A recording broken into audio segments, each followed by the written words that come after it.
footage over the years on the river before all that other development happened. Like that house there next to the townhouses, that was that lot we looked at with that little cabin right at the bottom of the property for 130 grand, 120 grand. Yeah. No, my mom didn't feel like selling it for some reason.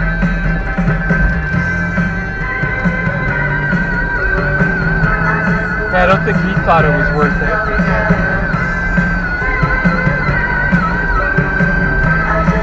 That place is so welfare. You could have shut your eyes and thrown a dart and bought anything. Yeah. The thing back then was, how are you going to get income? How are you going to rent it? But now you can find you find bad tenants everywhere, but you can actually find good tenants up there too.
That's how little they cared about the waterfront view. There's hardly any windows.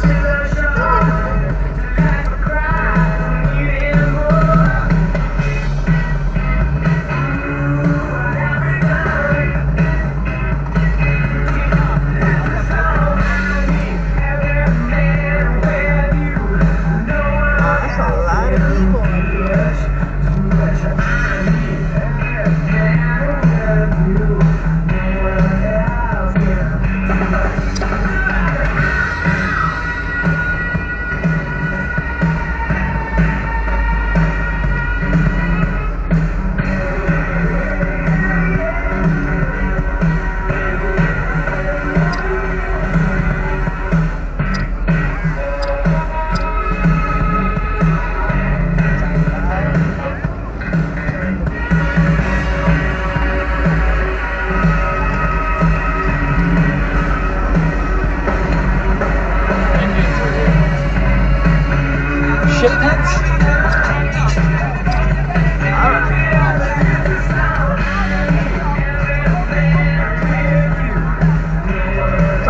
up here. Wow, you open up the beach drive.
the time. With Thomas Merton, who's a Catholic monk, also and a mystic, and he also lived in mid 20th century, and in his um, autobiography called The Seven-Story Mountain, he talks about that this whole society is designed to lull us to sleep with our products and our Hollywood films and everything else to keep us in a state of um, passivity. Yeah, controlled. Yeah. Controlled. Yeah, yeah. So and of course, wittingly or unwittingly, we get to be willing participants in this mass hypnosis. Yeah. And it doesn't make it easier that, for example, with social media, that algorithms are literally meant to keep us as engaged with the least amount of effort, that we can Yeah. just sit there and they'll even do the scrolling for us now. We just have to stare at the screen and keep getting dopamine. Yeah, well, and those devices are designed with addictive blandishments in mind. They're designed to keep. There's a company called Dopamine Lab, which helps to design programs for cell phones. For God, dopamine is a chemical that we need for life, but when we don't generate it through meaningful activity, we get hooked into false activities that spike our dopamine for us, and it's a very deliberate attempt. It's not. They call it neuromarketing. They're actually marketing stuff to get our nervous system hooked, and we participate in it. Yeah. I want to touch on how oftentimes the society around us will capitalize, right? Before our minds make the environment makes us, right? Yeah. And who we are as individuals when we come into the world, we are these, some might say we're connected to our true nature in this blank state. But I actually want to touch on and ask you about intergenerational trauma, because of course, we have the traumas that we've occurred in this lifetime, but also as a species, as a culture, as a people, African Americans, Middle Easterns, we all have our own individuation of trauma that is within our bloodline. And how do you see that stored in the unconscious? Because let's say I'm in my 20s and 30s and I have I have some sort of repression of emotion or something that I can't necessarily point to an event that happened in my life, and maybe it didn't happen in this life. But how do you see it? Is everything just coming from this life, or is it essentially the genes and how they impress upon us? Well, so some people believe in past lives. Even my mind has never been able to go there. I usually find it sufficient to look at a person's life in this temporal state and find enough reasons for why they are the way they are. That doesn't mean that past generations don't come into it. But what I am saying is that the effect of past generations is passed on to us in this lifetime. Yeah. So in Canada, there's a terrible history of our native people being horribly abused by the state. Their children were abducted for 100 years and sent to terrible residential schools where they were sexually, emotionally, and physically abused, and many of them died at the hands of the church and the state.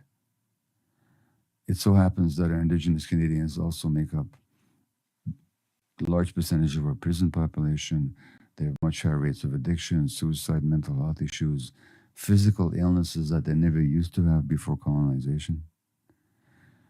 And unfortunately, and whereas they used to parent in a much healthier way than so-called advanced societies parent, they really knew how to parent. Hold kids, support them, give them an environment that reared them to be confident, self-assured, socially connected human beings. They knew how to do it. They were much closer to our nature. That's been largely extirpated. As a result, now they abuse their kids. So each generation then passes on its trauma to the next. So in a lot of Native communities, it's almost impossible to find young girls by the time they're teenagers who had not been sexually abused. Now that's the impact of the past, but it's being exerted in this particular lifetime. Then you have what's called epigenetic transmission, which means that the way the genes function, if one generation is traumatized, that alters not the gene structure, but the genetic functioning. And that genetic functioning can be passed on to future generations. That's a new science. I don't think we fully know yet how strong those epigenetic effects are. It's an emerging field. It's a very interesting research. But in general, and certainly it's already true that when a mother carries an infant, I got my the stresses and traumas that she is I burdened got my with Kilt's cup. can affect the developing brain and Blessings. personality of the child already in the womb Bless up already. yourself. So yes, the experience, and as a Jew, I can tell you that the traumas of previous generations certainly have an impact on, as a part Palestinian, you know the same thing. Yeah. What are we doing And today? in fact, there's been an unfortunate set of circumstances that have, All right. Well, in today my view, imposed the trauma of one is people Tuesday, onto March another people. 26th, We're here today 2024. in Yeah. loving embrace. And Yeah. we had that lunar eclipse. So the last past night, trauma does happen, yesterday and at some point. Eckhart Tolle, the spiritual teacher, talks Well, about I heard the about it. I pain didn't body, really which is see really it. our A accumulated bit overcast. to traumas really that affect us. notice And he it. talks about But it is the interesting to pain bring body that can up exist because it on the never social really and dawned historical on me levels. what the heck So this whole women, eclipse was. because of the persecution of But women, I did the witch notice hunts, that the a couple oppression of days women, ago, the the rape and so moon on. in the Women carry that pain body, and certain peoples carry a heavier pain body than other peoples. So yeah, it's all multi-generational. It's all historical. And I think that the effects are always exerted in this particular lifetime.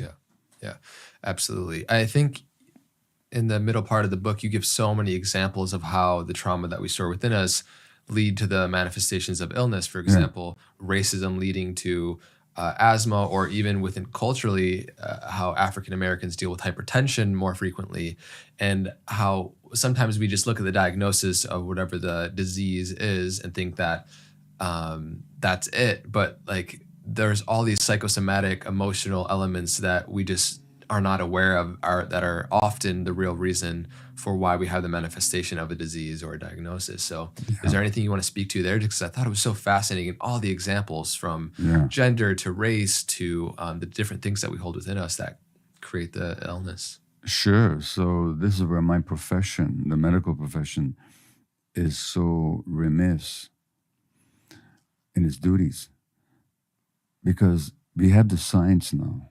I mean, we have the science elegantly delineated, showing the unity of mind and body, showing how emotions affect physiology, which also means that our relationships affect physiology, because our relationships program our emotions.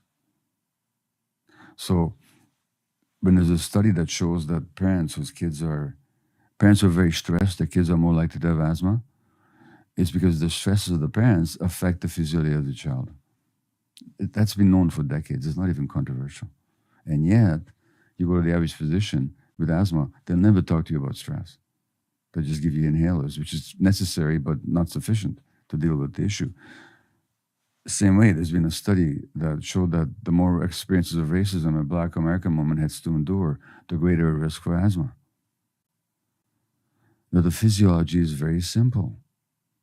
I'm not going to go into it here, but it's very simple. It's very straightforward, not even controversial. And how do we treat asthma, by the way? You know how we treat it?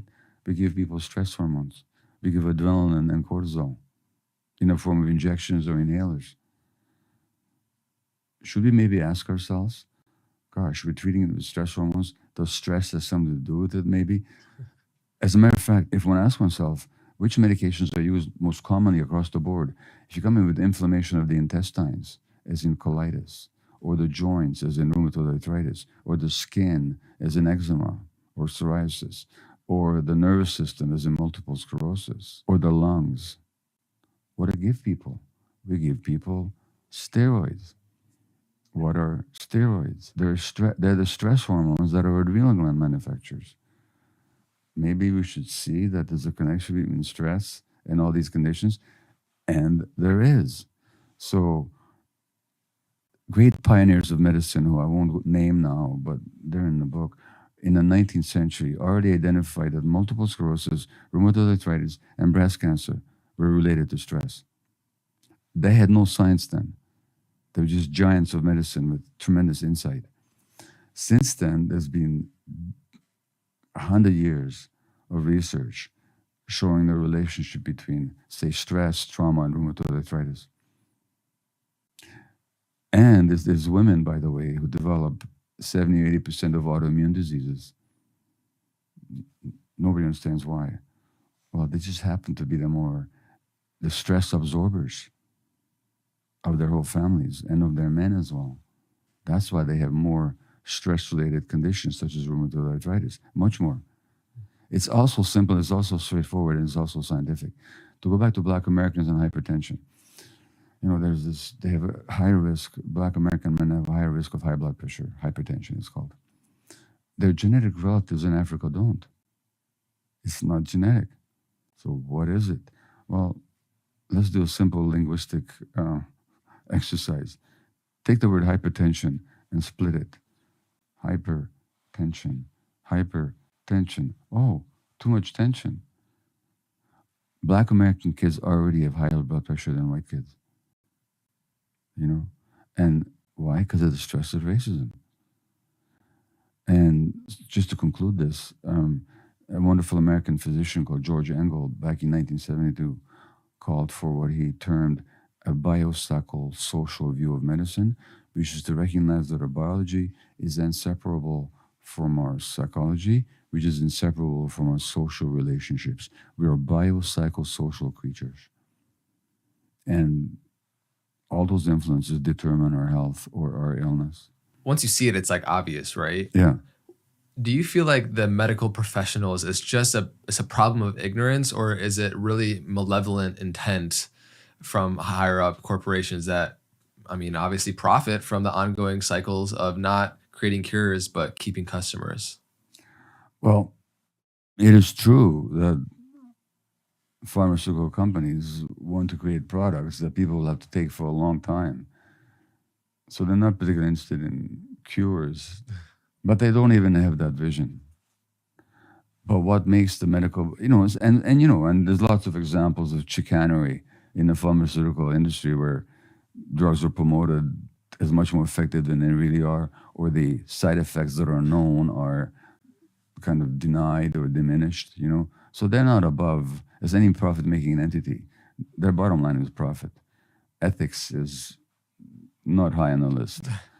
They're not unique in that, airline industry, the automaking industry, the fossil fuel industry, the food industry, the entertainment industry.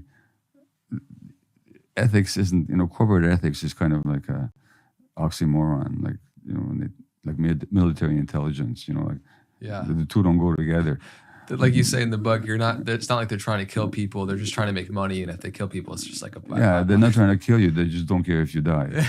Like they'll sell you junk foods knowing how harmful they are. Yeah. They're not trying to kill you. They're just trying to make money. But they don't care if you die. They don't care. No. But what makes the medical profession Exercise so susceptible to that kind of pressure? Conjoin the hand. That's not the fault of the pharmaceutical companies. That has to do with both the ignorance and the arrogance of the medical profession. The ignorance comes in not looking at the science that I've been referring to, not looking at the studies linking multiple sclerosis and stress and trauma, plenty of them, not looking at the physiology of how trauma inflames the nervous system, not looking at the physiology of how people traumatized in childhood carry higher markers, inflammatory chemicals in their bloodstream. It's all there. Not looking at how trauma and stress in childhood affects the functioning of one's chromosomes. The science is there. So there's a kind of ignorance there. The arrogance is in assuming that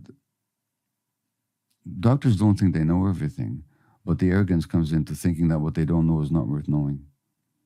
So wisdom of indigenous people, for example, which has shown the mind-body unity forever, not shown it, recognized it. Modern science has shown it. Indigenous wisdom has always maintained it. So what I'm saying to you about the biopsychosocial nature of human beings and illness, That's not news to any indigenous healer. Our arrogance is in dismissing the wisdom of other peoples and of human tradition. Our science is amazing. Nobody can deny its achievements. Nobody can. It's miraculous what modern medicine can do. It's also very limited. And the arrogance is in not recognizing the limitations. The degree in which we experience joy and suffering in our life oftentimes comes in, depending upon the constitution of our personality. You said that if a parent doesn't know how to hold a child will develop a mind to hold itself, right? Yeah, that came from a therapist. Great. Yeah. And so the minds that we develop to hold ourselves become the color-tinted glasses in which we view the world. And like we spoke to earlier with the reference to the medical industry, it's like if we see a problem or we see a leaf on a tree that has turned brown or fruit that isn't, it's like the solution oftentimes is to paint over the fruit with the color red paint instead of treating the root and giving the nutrients to the soil. Likewise, as an individual within our own nature, if we have come to this withered, crippled place within our own psyche, because of the personality that we've developed, I just would love for you to share how we can, one, gain awareness on what the personality is, and then how inextricably connected it is to the amount of suffering and joy that we have. Yeah. So we talk about, for example, a winning personality. What is the personality winning? It's winning approval and admiration of others. Why does somebody have to win that? Why is somebody compelled to win that? Because they didn't have it. They didn't have the acceptance and the admiration just for who they are in their early childhood. So they develop this winning personality until they get depressed because they weren't being their true self. We get people who are very nice, very nice. I worry about the very nice people because that niceness is very often a personality trait in which they actually repress their healthy aggression, their healthy capacity to set boundaries and to express healthy anger when somebody's transgressing, and they take on the needs of others. So that everybody thinks that they're so nice. And when they go to their funeral, how nice they were. And that niceness is what killed them, because that niceness reflected a repression of their healthy anger. So the personality is not who we are, and the problem is, and this is of course a spiritual teaching that goes way back to ancient India, at least, that the personality that we develop is not actually the essential ourselves. So modern psychology has beautifully studied and depicted how the personality develops, and the personality develops in interaction with the environment. And basically, kids will develop traits that will help them fit in with the environment. If the environment doesn't accept them for who they actually are, then we develop these personality traits that are designed to make it acceptable. So I'll be charming. Exercise 1. Winning personality. Conjoin the Very hands. nice. Or I'll be Maitreya very assumed by being stretching his attractive, so I back. can attract attention. Stretch To me, this is very self. Tathagata, pouring energy into the top of his head. Desperately trying to look younger because they're so identified with their attractiveness. Who am I if I'm not being attractive? But that's a function of their childhood programming reinforced by cultural conditioning. So you have the multi-billion-dollar cosmetic surgery industry. Article in Time magazine today about science is discovering the ways to reverse aging. We just can't accept the reality that we get old. You know what? It's all going to lead nowhere. Because there's such a thing as nature. And the wisdom isn't how to get around nature, is how to align with it. But we don't, in this society, it doesn't get that at all. There's a way of getting old, aging physically, without aging in our essential self and in our minds, so that you can be a very youthful 90-year-old, or you can be a very old 45-year-old, and it's all has to do with internal dynamics. So I'm not even sure what a question I'm answering anymore. I'm sure it's a good answer, but I don't know to what. It was a great answer. And I think it's just important to interlay how the personalities we develop then Right. become deleterious, obviously, within our experience in ways we're not aware of, that lead to addictions that we can't seem to resolve, right? And you said, don't ask why the addiction, why the pain. Yeah. The pains that we hold oftentimes were the origins of the personality being developed in the first place, that persona that we develop, which is a mask. Yeah. That is the barrier between us and the wound. So like serves as the protection mechanism as it did earlier in our childhood, but then it also becomes the barrier to joy as we age. Absolutely. And you said it very succinctly. Well, to give you a personal example. So as a physician, I was a workaholic doctor. Now, I genuinely wanted to serve people. So wanting to serve humanity wasn't any kind of a false personality trait. It was genuinely expressive of who I am, as of many of my colleagues. But it doesn't operate on its own. It operates in a context, in conjunction with other dynamics that are not so pure. So one dynamic that certainly I could own to is I really believe that if I go to medical school, I'll have respect. Finally, they'll respect me. Well, why do they even need that? Because I didn't respect myself. So I had to have a stethoscope and the white coat, now I'm somebody. So there's that. Not so healthy. But even more subtle is the need to be needed, the need to be wanted. As an infant, for reasons I won't go into now, but it's explained in the book, I got the message as an infant that I wasn't wanted. That's how I interpreted the world's actions. I wasn't wanted. Now, if you're not wanted, medical school is a great way to make yourself wanted, because you're offering something very important to people, and when they're in crisis, they want you all the time. Very addictive, because there's a hole inside you where you should be, and you're trying to fill it all the time from what you get from the outside. So it's never enough. So the more you get, the more you want. Mm-hmm. That's the nature of any addiction. Mm. So therefore, I'm addicted to working. Well, that kills joy. It also makes me absent as a parent to my children, and makes me absent as a partner in my marriage, which also is not a joy enhancer. Exactly, And so this trait of working hard for others, and the world admires it. And the more workaholic a physician I am, the more the world thinks I'm wonderful, and the more money I make. So I get all this reinforcement for my disconnection from myself. And then you couple that with the fact that I really wanted to help people. Mm. It gets so confusing. And the thing is to separate what's genuine in that, which is the desire to be of service and to engage in meaningful activity, and to separate that from the need to fill a hole in myself. This is hard work. Yeah.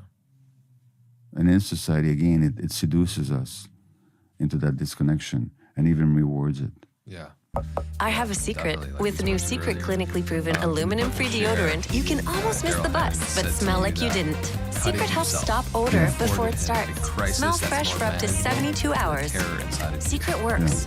The one that's ongoing in your head. Yeah. Now, Hammond is an interesting example. There's a documentary about him called Cracked Up, which is on Netflix. And then I spoke to him after the documentary, and he had decades of mental illness, so-called, multiple medications and diagnoses of about 30 or 40 psychiatrists.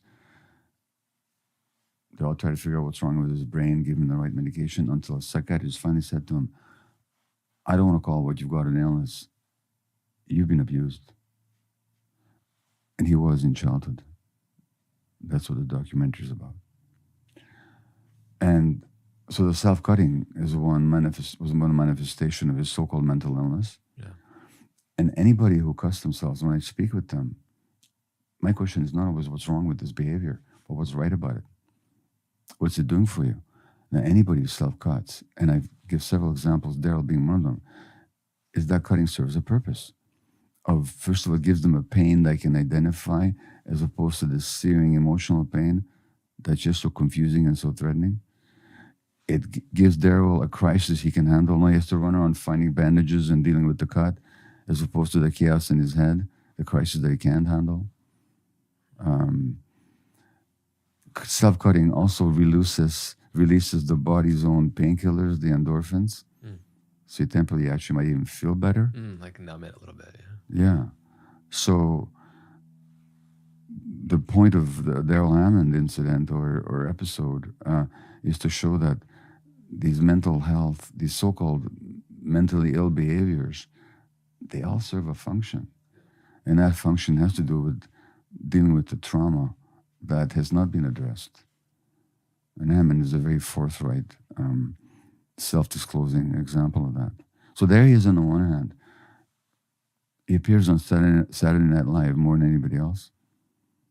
And he's a brilliant comedian, getting all these accolades and making a lot of money.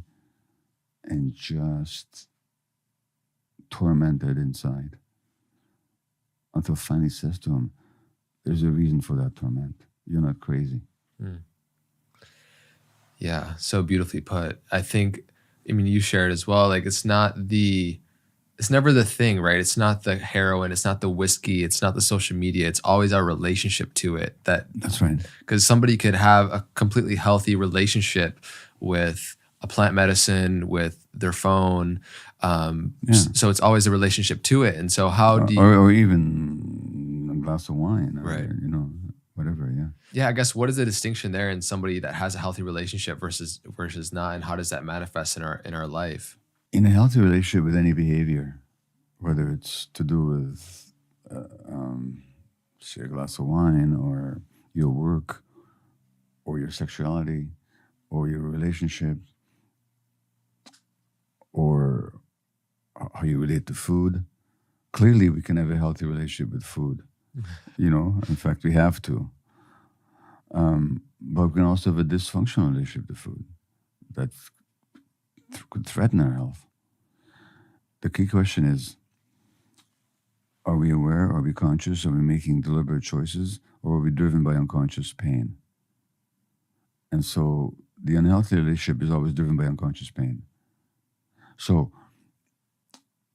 if I get into a relationship because I'm looking for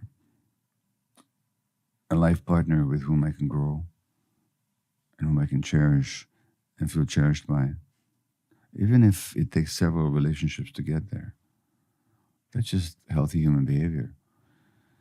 If I'm engaging in relationships because I need validation and I need somebody to prove to me that I'm lovable, or because I need to dominate somebody, or perhaps get some comfort in feeling dominated, so I'm driven to do it, then it's unhealthy. Same with food. Yeah. If I'm eating to enjoy it consciously and to nourish my body, that's great. But if I'm doing it to soothe my pain, and if I'm eating junk food to release the endorphins in my brain so I can temporarily feel better, if I'm using it to stuff down my pain, literally you're stuffing down your pain by stuffing down the food, if that's how I'm doing it, it's unhealthy. So it's not the activity per se, it's one's internal relationship to it. That defines whether it's healthy or addictive. And the key question is, are you craving it? Does it give you temporary pleasure but cause harm in the long term? If yes, it's not a healthy relationship. Yeah. It's almost just like if we going into a behavior, whatever it is that could be addictive or not addictive based on our relationship to it, as if we're going in it from the experience of joy rather than the seeking of joy, and the temporary relief from the self, which is necessary in the addictive behavior, right? There's like, Jung has that saying that pleasure is tension reduction. And I think that's just very apt there, because it's these external addictions, or whether it's more visceral, like, self-harm, or a relationship that we have to a drug, or, pornography, or whatever it might be, it's giving us temporary relief from the pain that we can't seem to bear. Yeah. Well, and that's my definition of addiction: is any behavior that gives us temporary pleasure or relief, and therefore we crave it, but then it creates harm in the long term, and we can't give it up. That's what an addiction is. So that could be anything: gambling, sports, eating, shopping, work, relationships, pornography, food, internet, of course, anything, Yeah. anything. Or we could do any of those things. Well, not pornography, but we could do more. But we could be interested in sexuality without it being without that being in any way unhealthy. In fact, it being a very healthy expression of who we are. It all has to do with our relationship to it. Yeah. It just feels like the relationship to how we relate to just about everything in our reality is like the most important to pay attention and gain awareness on, because that's how we relate. Yeah. That's how we commune with the world around us is in the relation that we have to it. What is your distinction between like the Buddhist view of non-attachment, but then also expressing our emotions in a healthy way? So we can see the illusory nature of whatever is happening. We can see the content of our experience in a larger context of awareness, yet we do have the very real experience of being a human with our shit.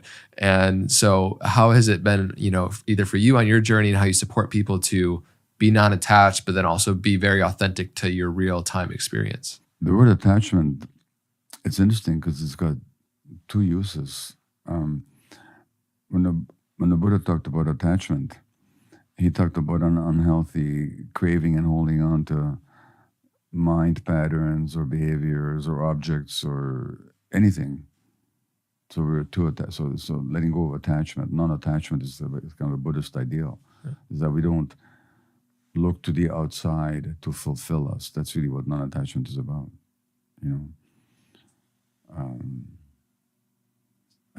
It's one thing for me to want my book to do well. It's another thing for me to be attached to the book doing well, so that how the book is doing then determines how I'm doing. Yeah. Not a healthy attachment. Right. But then we use the word attachment in modern psychology in a totally different way. Yeah.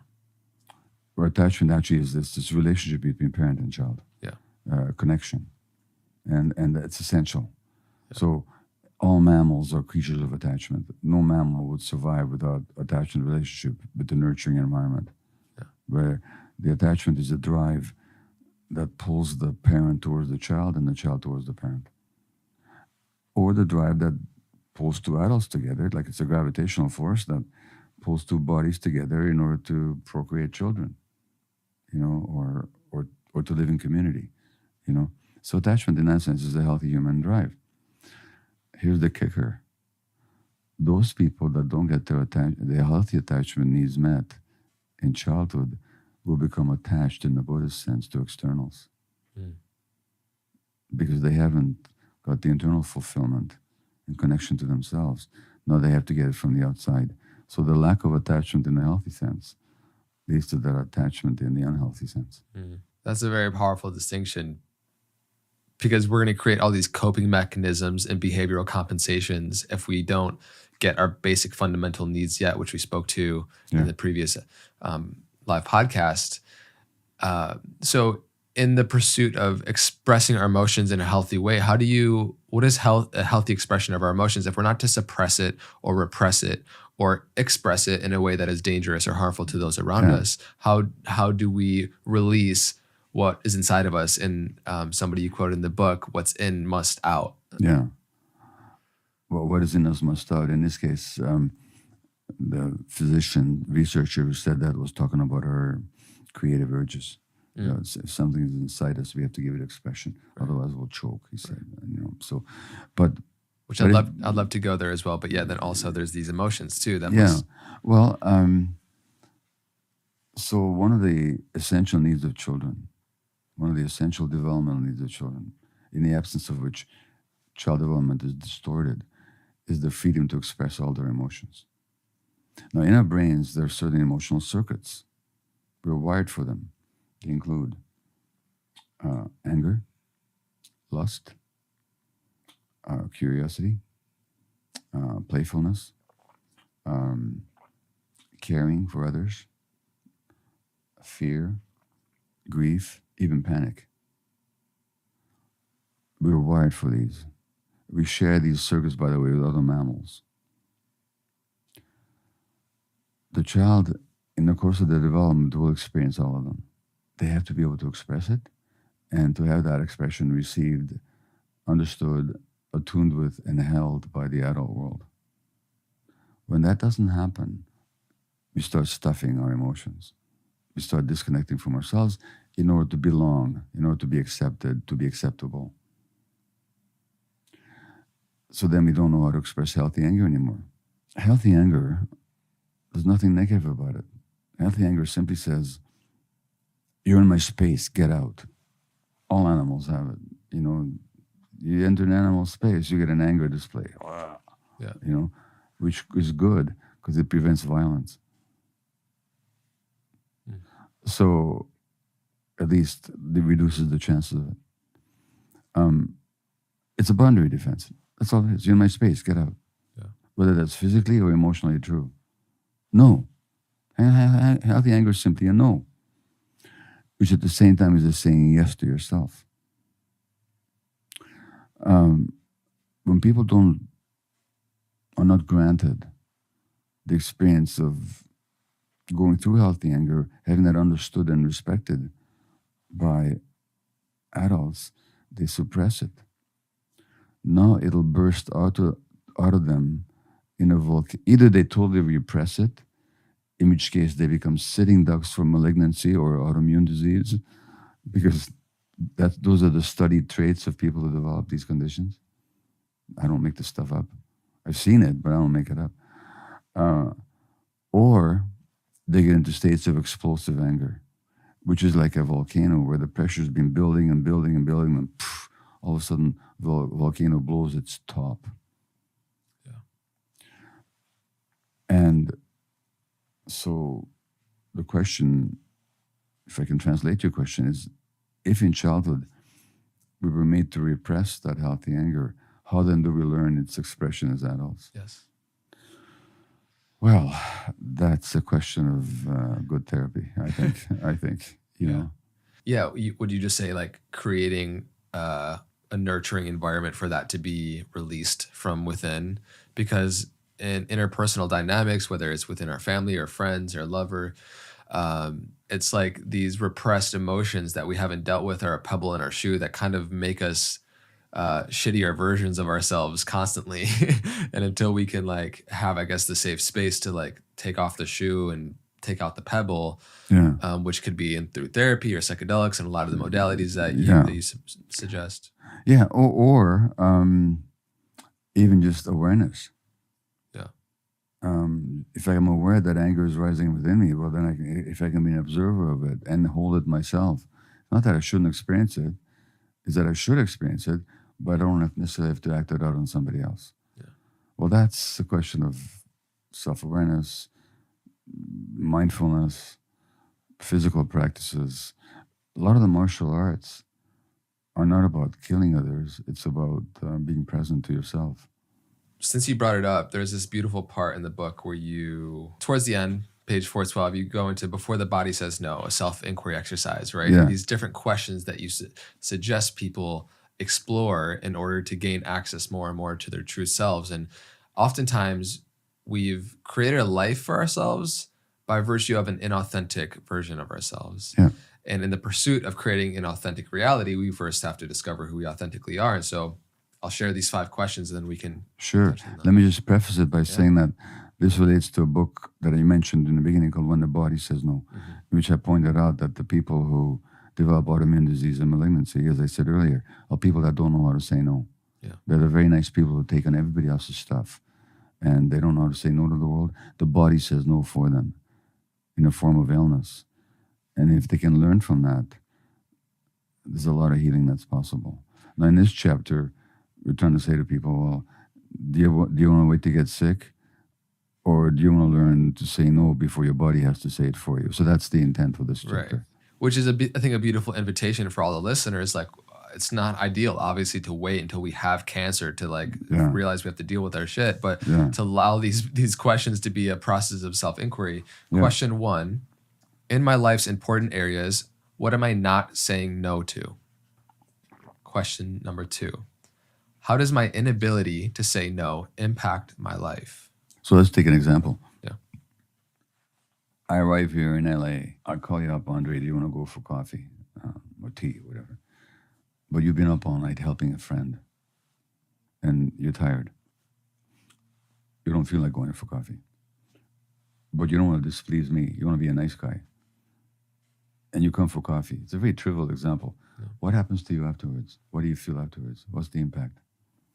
I'm gonna feel like I abandoned myself, and that's I guess maybe too much language for it, but yeah, yeah, but you'll have some sense of self-betrayal. Yeah. Physically, what's the impact? Fatigue, tired.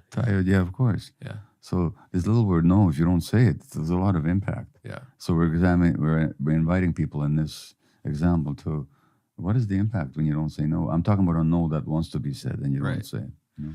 Yeah, absolutely. So, yeah. And I think that's also just an important thing for the listeners, that anybody, you don't ever want somebody to be in your space out of obligation. Like, you know, I don't want somebody to come help me move because they feel like they have to, only because they genuinely want to, right? That's and that goes into so many different things. All right. Question number 3. What body signals have I been overlooking? What symptoms have I been ignoring that could be warning signs? Where do I pay conscious attention? Yeah. So here's the thing. People might feel tired, or they might have difficulty sleeping, anxious, they might have dry mouth, back spasms, stomach aches, frequent colds, fatigue, of course. And they go to the doctor saying, headaches. Yeah. They go to the doctor, get rid of these symptoms for me. I'm suggesting, well, nobody wants to live with headaches. I understand the desire to escape them, but you might want to ask yourself, is my body talking to me? Yeah. Is my body saying no somewhere where I'm not? So these bodies, so do a bit of an inventory. How have I felt this week? And if there are noticeable physical signals, see them as signals. Don't just dismiss them as symptoms that you want to get rid of. Yeah. Maybe look into what the message is. That's so powerful, just because oftentimes we have something that happens within ourselves and we think it's something wrong with us, but instead you're inviting to look at it as a signal, as our bodies are so intelligent. Absolutely. It's there for a reason. So thank you for the headache, because there's something that is going on within me that if I didn't have the headache would have an uglier manifestation down the road. That's right. So question number 4 is, what is the hidden story behind my inability to say no? Okay, so I come to LA, I call you up, do we have coffee? You've been up all night, you don't feel like it, but you don't say no. What's the story? Why don't you say no? If I say no, then my friend might not like me. Yeah. What does that mean about who I am as a friend? Yeah, I'm selfish. Yeah, all the meaning. So that's what I mean. What's the story that you're telling yourself why you're not saying no? Yeah. So, and by the way, if a friend doesn't like you for not having coffee, what kind of a friend are they anyway? Yeah. But you know, but if being liked is a big value to you, because you weren't, then they won't like me. I better not be myself, because if I'm, you know, so what's the story? What's the hidden belief? You know, and by the way, is it really selfish to say no when I've been up all night? Is that really what selfishness is about? No, not exactly. Yeah. So good. And then, the question 5 is just deeper inquiry, right? Where did I learn these stories? And we've been speaking to that. And the origin is childhood. Right. So there's some childhood programming going on. At some point I learned that if I say no, that's selfish. Somewhere I learned that if I say no authentically, they won't like me. And I was desperate to be liked, to be accepted. So I learned how not to say no. Mm.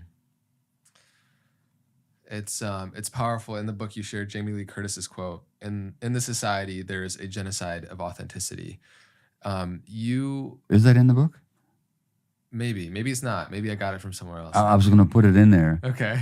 But then I thought I've quoted her because she said it, and I think it's a wonderful quote. Yeah. But we ended up not putting it in the book. Okay. I thought maybe because it's a bit too harsh a word, you know. Well, yeah, I think if anyone could say it, maybe you can. But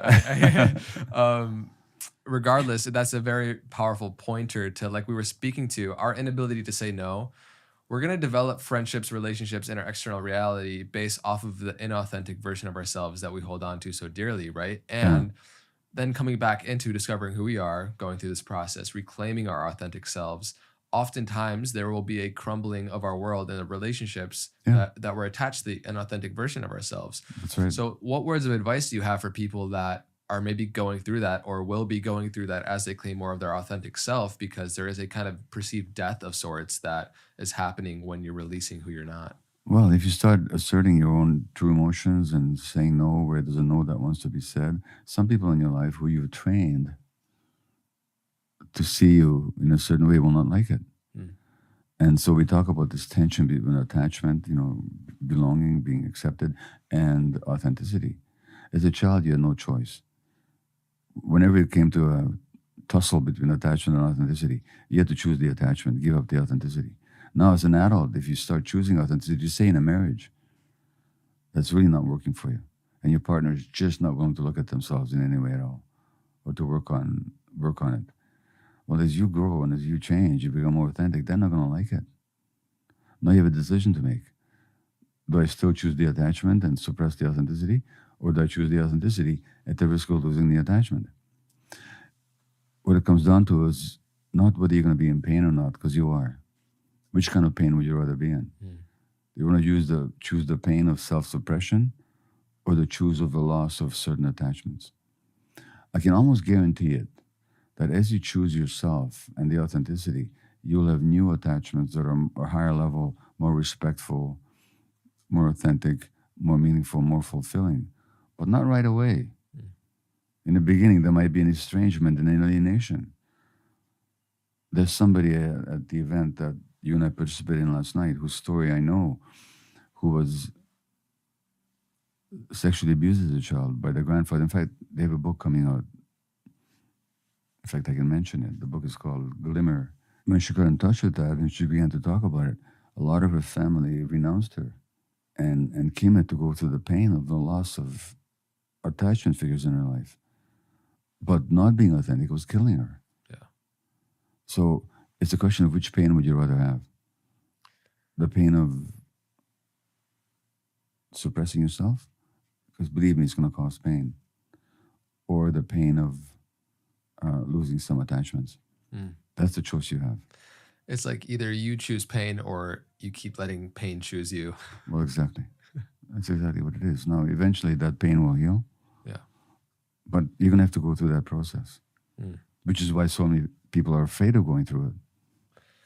Speaking of processes, you give in the section on kind of healing, coming back into wholeness within ourselves, you give the 4 A's, which I think are a good process to coming back into that authentic self. Yeah. Which I'll share and we can riff on as well. Sure. Like pulling these little nuggets. So the 4 A's and 5 compassion, some healing principles. Number 1, first A, is authenticity. We spoke to this, right? By definition, striving for some idealized self-image is incompatible with being authentically who one is. Yeah. And the lack of authenticity, as we spoke to, makes itself known through tension or anxiety, irritability or regret, depression or fatigue. The second A is agency. And agency is a capacity to freely take responsibility for our existence, exercising responsibility in all essential decisions that affect our lives to every extent possible. We talked about the alternative, which is being asleep early on. Or being passive. Being passive, the hypnotic passivity. The third A is anger, and the fourth A is acceptance. And you share that anger's core message is a concise and potent no, said as forcefully as the moment demands.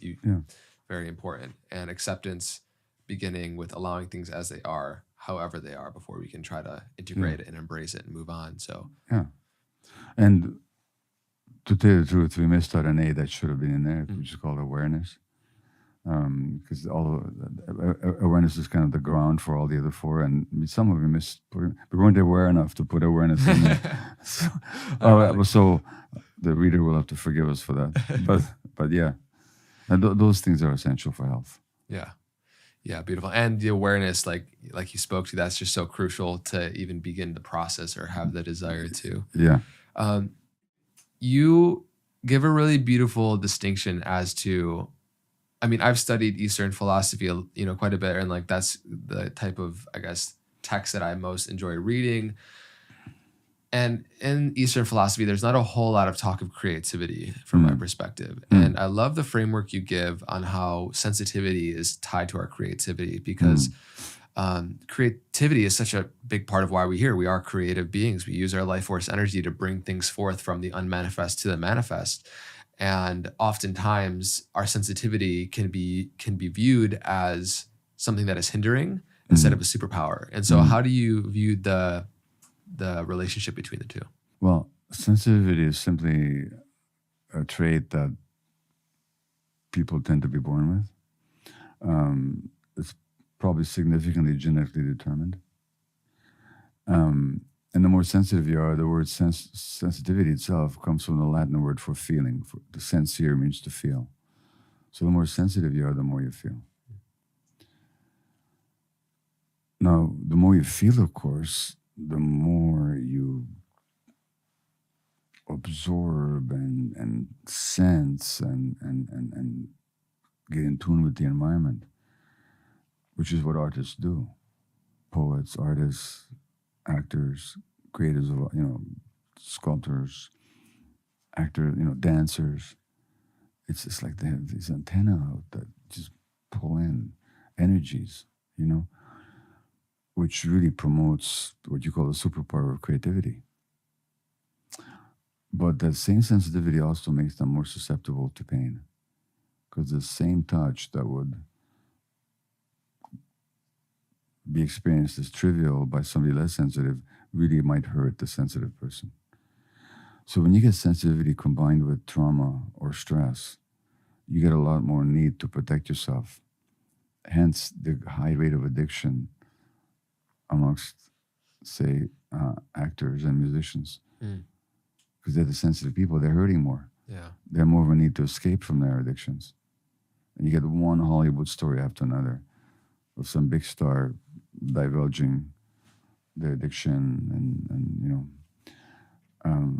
so that same sensitive temperament in a supportive, loving environment just becomes a wonderful, creative leader, joyful, intuitive person. But in an unsupportive environment, they become more distorted, more hurt, more defensive. The creativity doesn't go away, but the creativity starts to serve the personality. And so you look at all these great artists and actors and musicians who their creativity was so amazing that it leads them to stardom. But on a personal level, they just die, and sometimes literally they die. And maybe there's so many examples of it. Yeah, it's like the sensitivity is almost like if we were to have a piano, and from all the way to the end to the top is like the full spectrum. Yeah. The more sensitive we are, the more we have access to within the spectrum of like the human experience. Exactly. So it's a beautiful thing to have access to the full piano, to the full spectrum of our emotions, to this human experience. But I think, that invitation that you're sharing is to not have it just serve your personality, but to allow it be an expression from your soul. Exactly. And not just our conditioning. Exactly. Yeah. In the book, we give the example of Aretha Franklin, by the way, who there's a wonderful documentary about her where she gives a concert. I think here in LA, maybe in a church here when she was quite young. And she's just channeling God. I mean, that's the only way you can put it, And that's just coming through her. And then she's got this song R-E-S-P-C-T, Respect, which is kind of an anthem of the women's movement. And she herself was not respected at all. She was an abused child and an abused woman. She had this great creativity, incredible talent.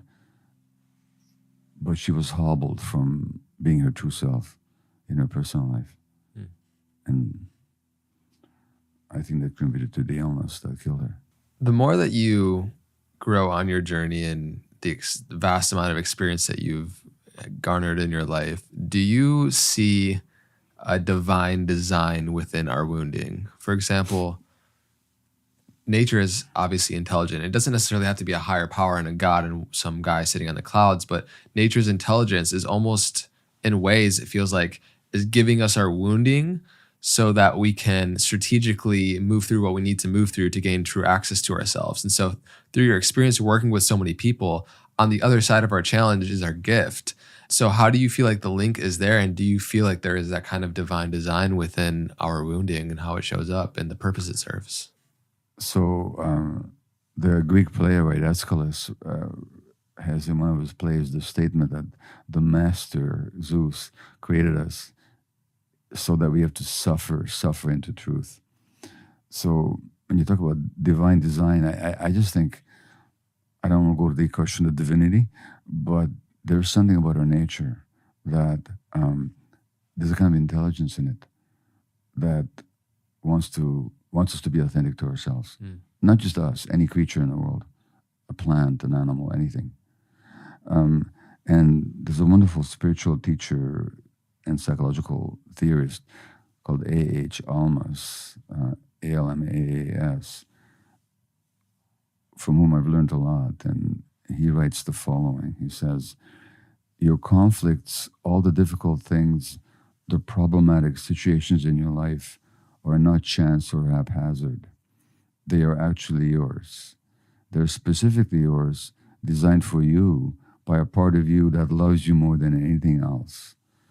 The part of you that loves you more than anything else has created roadblocks to lead you to yourself.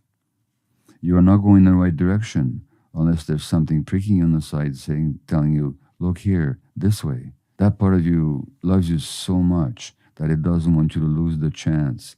It will go to extreme measures to wake you up. It'll make you suffer greatly if you don't listen. What else can it do? That's its purpose. Now, this may seem harsh coming from a medical doctor, but physical illness is often an opportunity for people to wake up. I don't wish it on anybody. I've just seen it function that way. So we have a chapter called Diseases Teacher, a dreadful gift, Diseases Teacher. And I've talked to so many people who told me that the illness was the best thing that ever happened to them. And strangely enough, this is even true when I was working in palliative care, ministering to dying people. And somebody would say to me, no, not everybody, but it would happen on occasion, that somebody would say, Doc, I don't know what to express this exactly, but this disease, even though it's killing me, is the best thing that ever happened to me. Because it called me back to myself. And I learned what's important in life and what isn't. Now, I don't wish that on anyone. But it's certainly true that there's something in our inner intelligence that's going to make us suffer if we stray away from ourselves. And so for a lot of people, disease has been a huge wake-up call. And they've used it that way. And when you study these people, they're so much more happier, so much more fulfilled, so much more present for whatever remains to them of life than they were before. And many of them will say, I'll never trade this disease for anything. You know? And some, of course, even recover if they take that process deep enough and if they have the strength and the capacity to do so. But they do look upon the illness as some kind of a gift.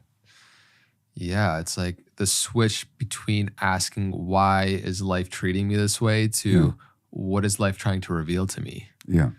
And that's just a powerful reframe and maybe difficult to hear right when you hear the news of a diagnosis or something that you don't want to, wish on somebody.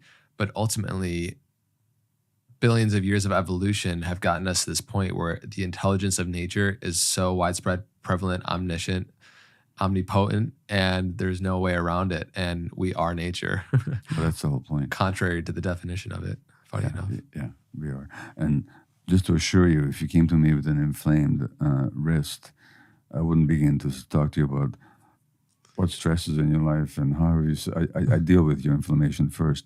But at some point, that inquiry is so helpful to people. Right. At the appropriate time. Right. And it might be the only way out, right? Because like if you could go through 3 rounds of chemotherapy and all the ways and through the medical system for trying to heal a cancer, but until you reconcile what is truly at the root, right? No, What would I you wouldn't. say? I wouldn't say that. People are cured of cancer. No, of course. Without doing that work. I'm just saying there are certain cases, right, where, for example, unless they heal and reconcile the deeper emotional traumas, Yeah. they might not be able to be healed through just Western medicine, right? Would you say that? Well, this is where I make a decision between cure and heal. You can be cured in the sense that the disease will go away. It doesn't mean you're healed. Yeah. Healing means becoming whole. Yeah. So illness can be an opportunity to become whole, to really heal. But the reality of Western medicine is that it's largely helpless in the face of most chronic conditions. Like we don't know autoimmune conditions like lupus and rheumatoid arthritis, multiple sclerosis, a whole range of them. We can mitigate the symptoms and usually look for deterioration and see that as the prognosis. Yeah. So no, when it comes to acute conditions and some cancers, Western medicine is brilliant, and people can be brought back from the brink of death, or certainly from the brink of debility. But for most chronic conditions of mind and body, we're rather poor at really helping people heal. We just don't have the mindset and the capacity to do so. Yeah. Whether it's the ignorance or the arrogance, like you spoke to earlier. Yeah. Why is it essential to be vulnerable to heal?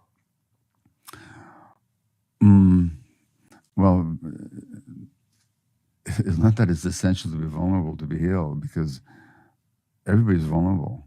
Vulnerable simply, it's a Latin word. It means to wound. And vulnerability is the capacity to be wounded. Now, I assure you, we're all totally vulnerable from conception until death. There's no such thing as a human being who's not vulnerable. There's just a lot of human beings who don't want to recognize their vulnerability. So to reframe your question, it's not why is it essential to be vulnerable? We all are. Just to recognize it. Why is it essential to come to terms with it, to accept it? Yeah. Because nothing in nature grows without vulnerability. So I gave this example in the book. A tree doesn't grow where it's hard and thick. It goes where it's soft and green and vulnerable. Take a crustacean animal like a crab. It can't grow inside its shell. When it's hard, it can't grow. It needs to molt and become very soft and vulnerable. So growth and vulnerability go along together. That's why children are so vulnerable. And why is it essential? Because only through vulnerability can we grow. And our denial or a denial of and escape from our vulnerability keeps us stuck, hardened, keeps us really rigid. We can't grow. We can't heal. And you see this in veterans all the time. These men who are programmed into a kind of toxic masculinity. Yeah. Or killing and accepting being killed, or just that's okay, Then they go through their PTSD treatment, and they say, "Oh my God, I'm vulnerable. I can hurt. I can accept those emotions. I don't have to deny them. I don't have to be this tough guy all the time." So that post-traumatic growth that happens always happens through embracing people's vulnerability. And then how do you propose people be the most effective and efficient advocate for healing, right? Because oftentimes as we gain awareness and we start to go on the path of healing within ourselves, we then see all the ways in which the people and circumstances around us are not healed, and we can fall into the trap of trying to change people into becoming healed. So well, the first thing is not to be an evangelist. And Almas, who I just quoted, he said once, I think he's the one who said that,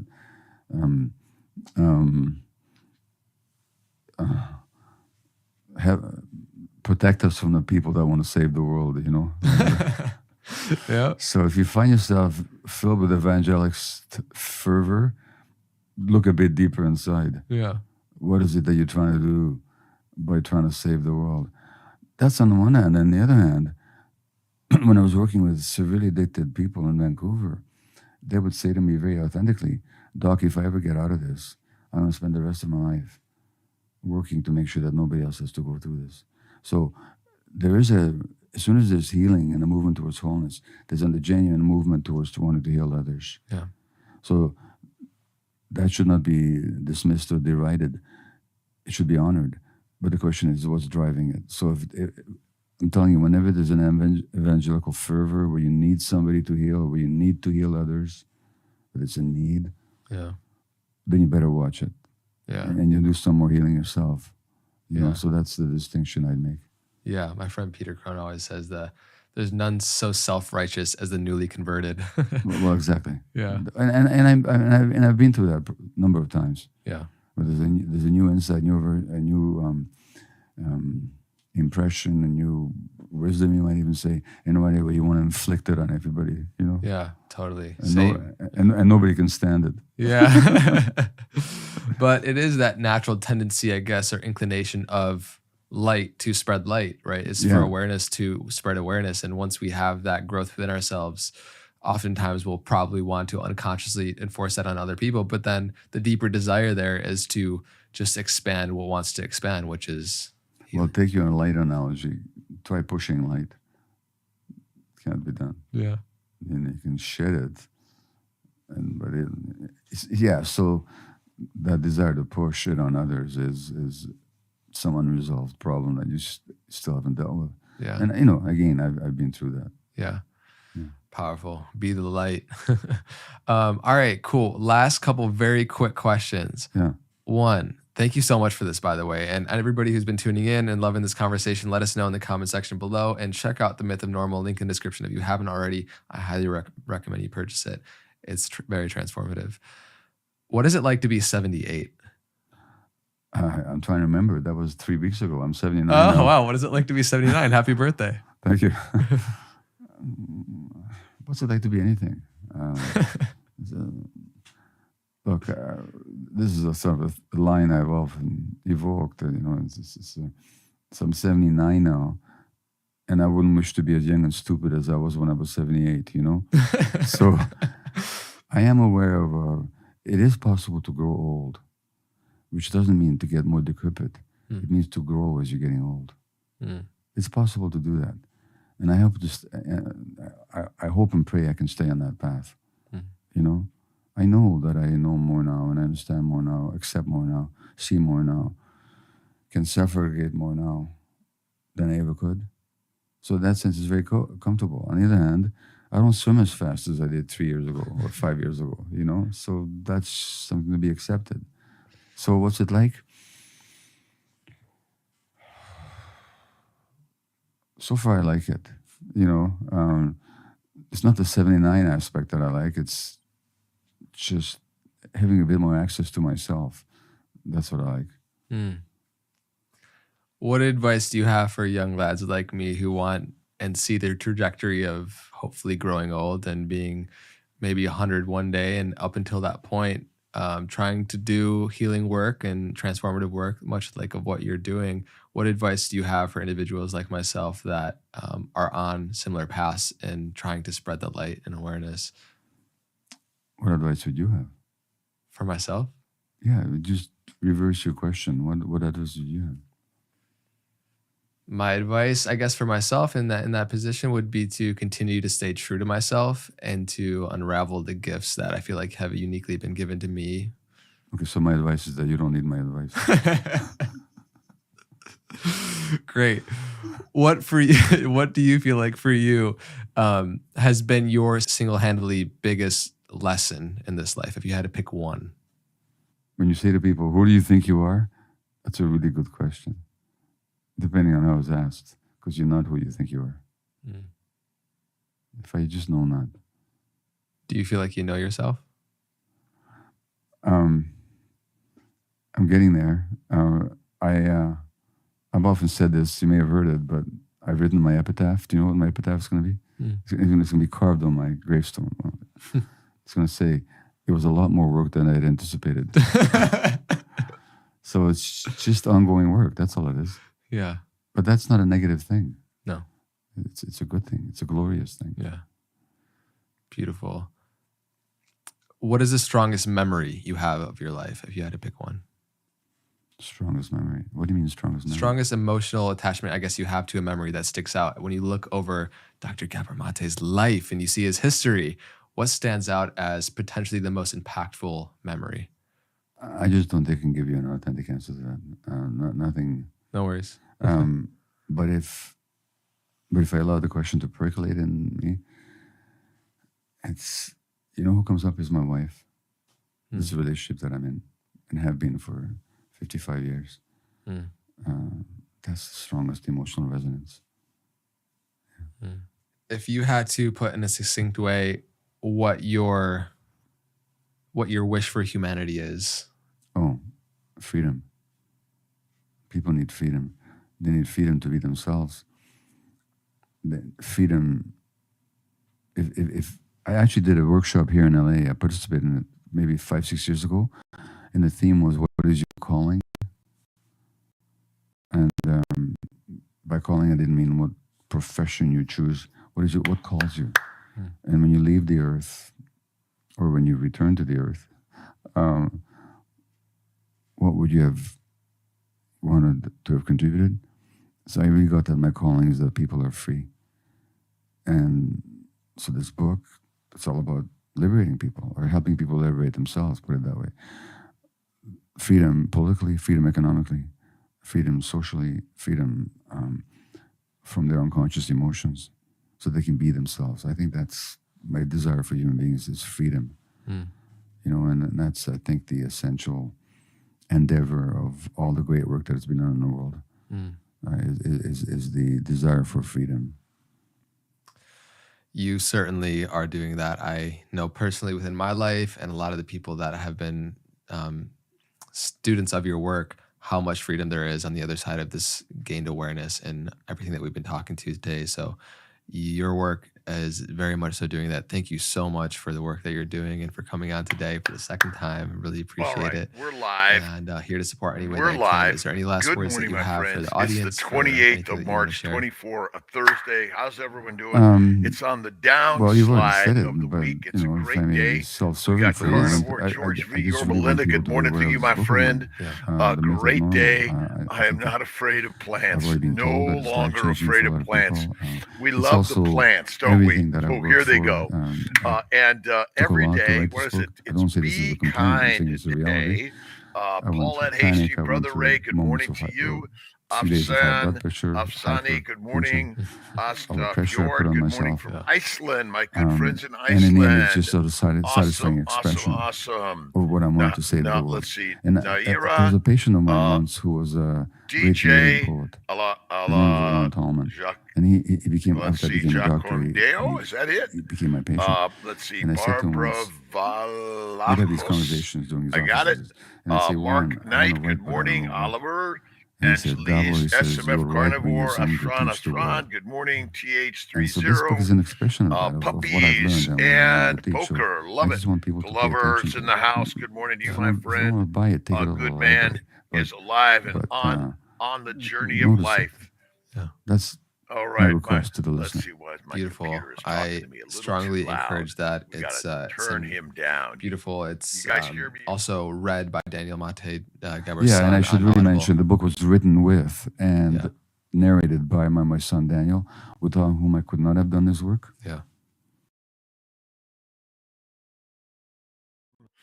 Don't be scared. Let's see. Jeffrey R. Wallace, good morning to you. A great day in God's paradise, and everyone's got their work boots on, right? Let's see. Tommy, how you doing, Tommy? Church style. Good morning from California. Up early. I love it, my friends. Brother Ray's up at 2 a.m. in Irvine, and we're living the life large every day. Remember, all you need to do is roll over, hit the floor, do your push-ups, get your boots on, and get to work. Right on. Let's see. What do we got here? Rhonda, Jackie Brown, Amy. How you feeling, Amy? Sahara Spacklin. Great morning. Peace, love, kindness to everyone. Hey, can you guess how can I afford this lifestyle working from home? Last year, I made $403,919 using e-farming. If you've been trying to make money from home, or if you're interested in firing your boss and you haven't tried e-farming yet, I guarantee you're missing out. Because completely average people from all walks of life are going into e-farming and becoming full-time online in just as little as 30 days. In fact, I'll post some of their testimonies right here in this video, because these people used my proprietary system to go from 0 to a full-time online e-farmer in as little as just 1 month. I invite you to click somewhere on this video to be transferred to the next page, where I prepared a detailed breakdown of what e-farming is and exactly how it works. I show you exactly how I found it, how I stumbled into it. I tell you more about my system. I show you more case studies and testimonies, and most importantly, I even show you exactly how the people that you consider to be a Jim, I'll get over there after this. Awesome. You'll get rid of it. And I do Malden salts. I always add salt to my meat. Always. They salt it. I add more. Coach Constance, good morning. Gabby L, morning to you. I'm healing. Slept well. Nice, Amy. And no more measuring your blood pressure. I'm telling you.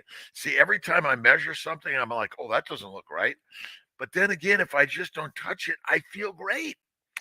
Remember, it's a mind game. Esther, good morning. Laszlo, we're depleting our deuterium. I got to get back to you guys. I think I've been missing things. I get a little distracted over here and then over here and right here. All right, DJ, good morning. Debs Mo 67.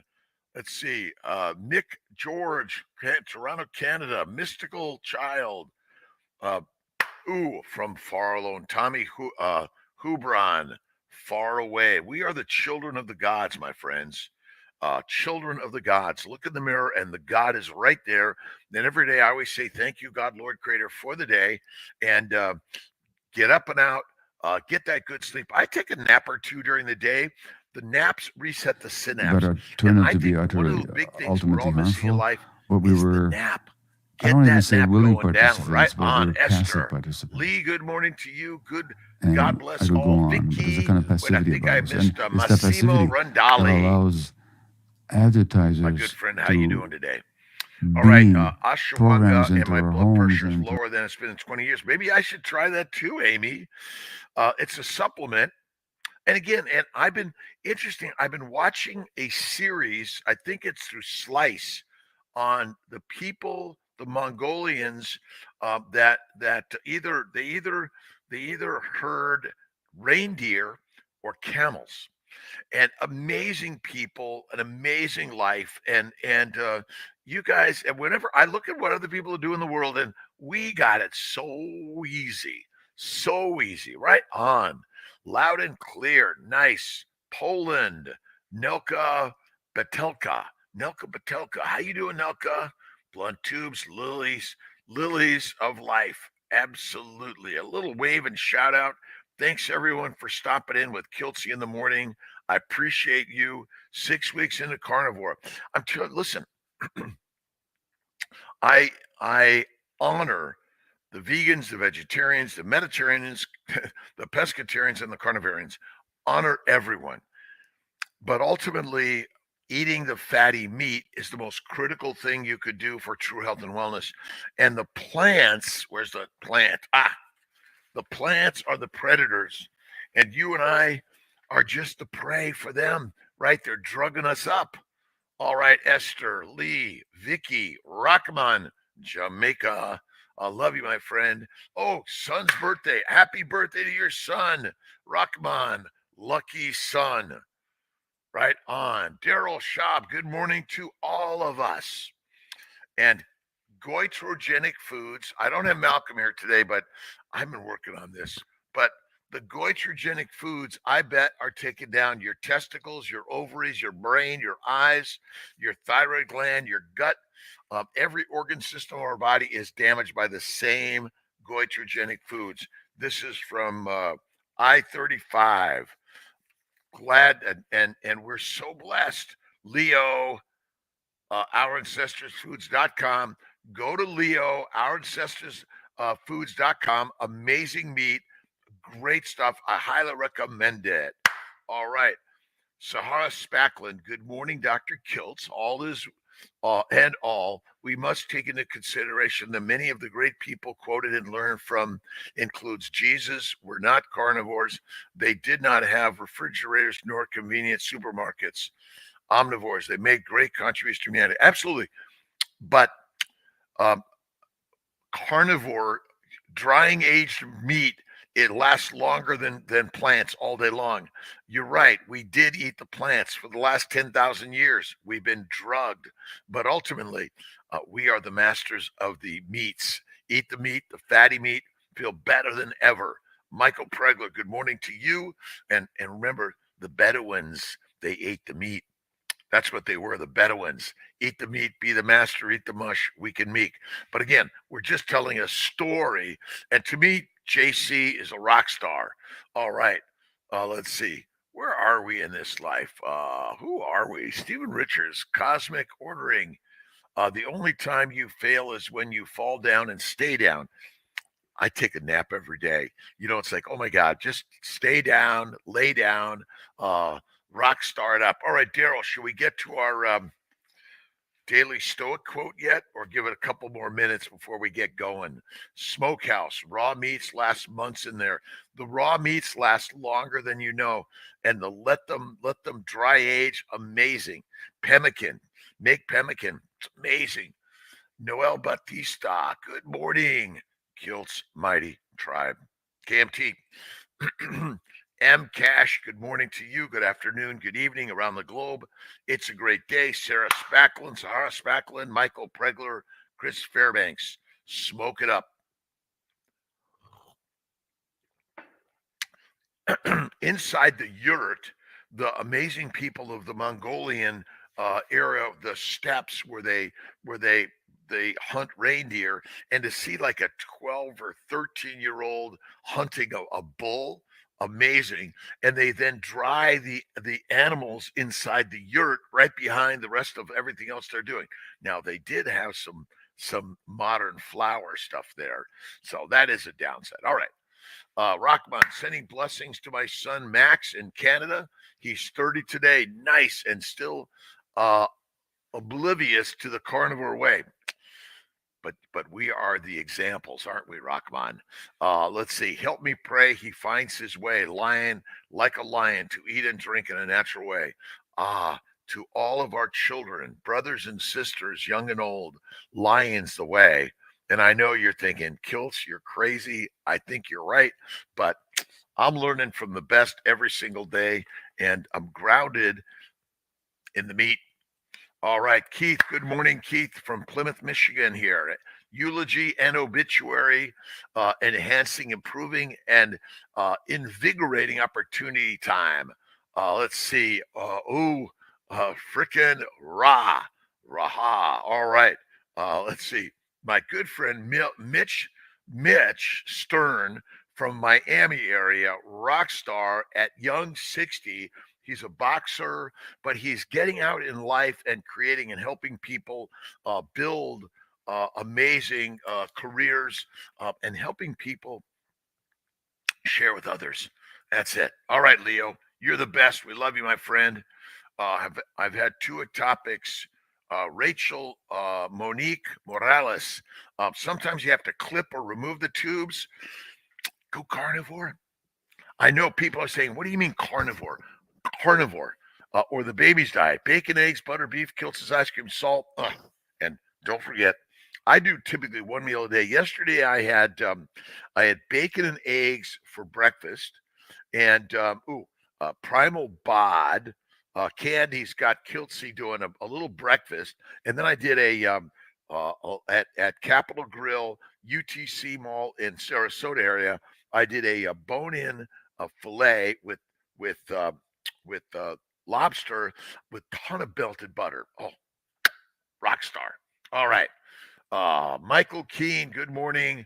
Good morning, Coach Kilts. Up in the morning. Great day. Thank you for stopping in, my friends. It's a great day in God's paradise. We're smoking. We're smoking life, right? We're smoking the beauty of life every day. Escobar, prepare for transfer. Visualize the outcome you wish it to be, and it shall be that or better.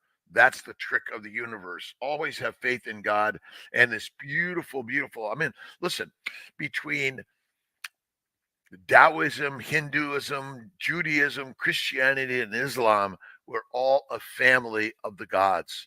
We're all the gods within each and every one of us, Right, Rami, how you doing? Great day, great day, great day. Thank you, God, Lord, Creator, for the day. Right on, Brad. How you doing? Marshall, faith, hope, love, warrior, fertility, and the more I'm. It turns out that the food we eat in our modern world is probably the cause of most of our diseases. And they tell us not to eat the meat, but the meat is the master meal. That's it. My baby is coming. My baby is on its way, Rachel. You see, I need my baby. No, I got my baby. My baby's, remember, it's all begins with the starlight, the dream of life. That's all it is. Love watching your podcast. Thanks, Nick Marino. Your post, but go Eagles. Yeah, I love the Eagles. You see, now I cheer for all the teams that are on the field playing the game of life. You're a winner as long as you're getting up, work boots on, Marvin Mallet, and you're getting out there and doing something. Like my good friend Jonathan Fay gets in the pool, gets moving, and that's the most important thing. All right. Life without a design is erratic. As soon as one is in place, principles become necessary. I think you'll concede that nothing is more shameful than uncertain and wavering conduct and beating a cowardly retreat. This will happen in all our affairs unless we remove the faults that seize and detain our spirits, preventing them from pushing forward and making an all-out effort. Seneca, Moral Letters. Every day, remember, in every way, you are the master of the universe. This is from Seneca, Moral Letters. Our good friend Ryan Holiday and Stephen Hanselman. Listen, write your story down. Remember, I am, you are, we are the gods, the rock stars of life. That's all it is. Right on. All right. Bernard, let's see. Bowden, good morning from Great Bend, PA. Karen Dickerson, good morning. Curtis Seabaron, good morning. Ashran, pregnancySafeCosmetics.com. Check it out. The toxins are in the air, in the water, in the things we drink, in the food we eat, and the products we put in and on our body for beauty. All right, where are we at here? Let's see. 4 rows, massage and touch. Claudio, Amber Alam, good morning. Florida, Mang 1776, working midnights. Hey, my friend, all the cops, police officers, and sheriffs. Oh my gosh, there's another landing. Keep us safe. Blessings to you, my friends. Struggle to lose weight, and since I tried hard, lost 50 pounds. Rock on. Look at that. That's crazy. Amazing thing I've never learned in my life. Oh. And look at Kiltz's keto. Is carnivore. It's like radical concepts and ideas, and you're thinking, Dr. Kiltz, I don't believe you. Listen, do not believe Kiltz, but my good friends, we are the lions and the lionesses. That's it. High blood pressure, ashwagandha, Miss Amy Perrin did, but most of all, meditation, prayer, and carnivore. Meditation, prayer, carnivore, and get up and out and go do the work of life. Rock on. Mimi from Vienna. Really meaty. Rocky Mountain National Park. I love my Rocky Mountain National Park people. Absolutely. Get up, Jonathan Fay. And Luke is in the house. Luke is our inspiration. And so many people out there that have come before us are leading the way. They're leading our way. That's why I read their stories. I talk about them because we are our past. But we use the past in a positive way to pave the presence of the future. Rock on. All right, 56 hours into my monthly 5 to 7 day water fast. Love them. Love the euphoric feeling I get at about 60 to 72 hours. Carnivore at 60. Rock on. Let's see. Into the fast. Then it stays until I break the fast. I do a 2 to 3 day fast every month, 5 to 7 twice a year. Maybe we'll mix it up and do twice a month and kick some Kiltz's booty. Makes me feel like I did when I was in my teens and anything was fun. Isn't it an amazing carnivore at 60? I'm a carnivore at 68 years young, never felt better. I'm just loving life. It's so amazing, man. All right. Our good friend Florida Man G, 1776, a rock star to our first responders, our people taking care of us every single day. Rami Escobar, La Chula. Good morning, love you. Prepare for transfer. Family building guide. Get a copy of it. Check it out. Read it deep inside. All right, turned 40 on April 13th. Nice, Rachel. Rachel Monique Morales. Good morning, good afternoon, good evening. Remember, I'm a mom, I'm a dad, I'm a parent, I'm a brother and sister. I am the God, right? Like a teenager, Alexandra Nikki Douglas. Good morning to you. How you doing, Alexandra? Sophia Milarisis. It's so good to wake up to the daily message you give. It's how I stay on track. Me too, my friends. Monday through Friday, 5 a.m. We're always on repeat. So you can always find Kiltsy somewhere in the universe for sure. New Zealand, Peter, let's see, Tenui. Peter Tenui, good morning, good afternoon, good evening from my good friends in New Zealand. Give my friend Bart K like a fist bump, high five, and a hug. He's a great, amazing guy. Love his stuff. Break the fast, only animal fat, the tallow, and the and or bacon fat. A bone broth, bone marrow. Slow it down. Bacon, eggs, butter, beef, and go slow and easy. Remember, I believe that fasting is a natural process for humanity. And I go 2 to 3 days fasting every month, 5 to 7 twice a year. It's such an amazing thing. Ultimately, now maybe you want to carry a little bit of pemmican and try that a little bit, see what it does for you. Good. Jonathan, Sarah Spacklin, Amy Perrin, Michael Pregler, Chris Fairbanks, thanks for stopping in. Raw meats, love it. The raw is rocking the best. Erdwin, 32, good morning. Just was sick for 7 days, so I think I was from way too much chicken. I don't eat chicken. It's no fat. It was rotten, undercooked. After 7 days, I'm feeling where I feel like passing out. I don't do chicken, but remember, if you feel like passing out, rest it out, right? This is it. And don't forget your mineral waters. I do Gerolsteiner and Topo Chico. All right. Ketone spikes through the roof. Amazing. But what's really happening is your glucose levels are dropping. Remember, glucose is critical for the glycobiome. The glycobiome, it's like it's the most important thing you and I, no one's talking about. Glycobiology. Sugars are for glycosylation. But the way we consume plant sugars, we're glycating, which is rusting every single nook and cranny of your body, damaging every cell, every organ, and eventually the organ system, including depression, anxiety, suicidality, criminality, or damage to the brain.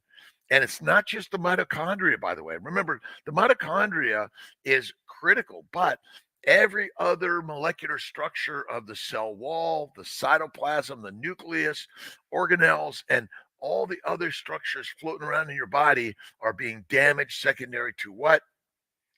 Plant-based, low animal fat diet. Done. That's it. All right. Michael Keene, Daily Stoic. All right. Did I get that, Michael? Did you get that one? Let me see if I get. Ooh.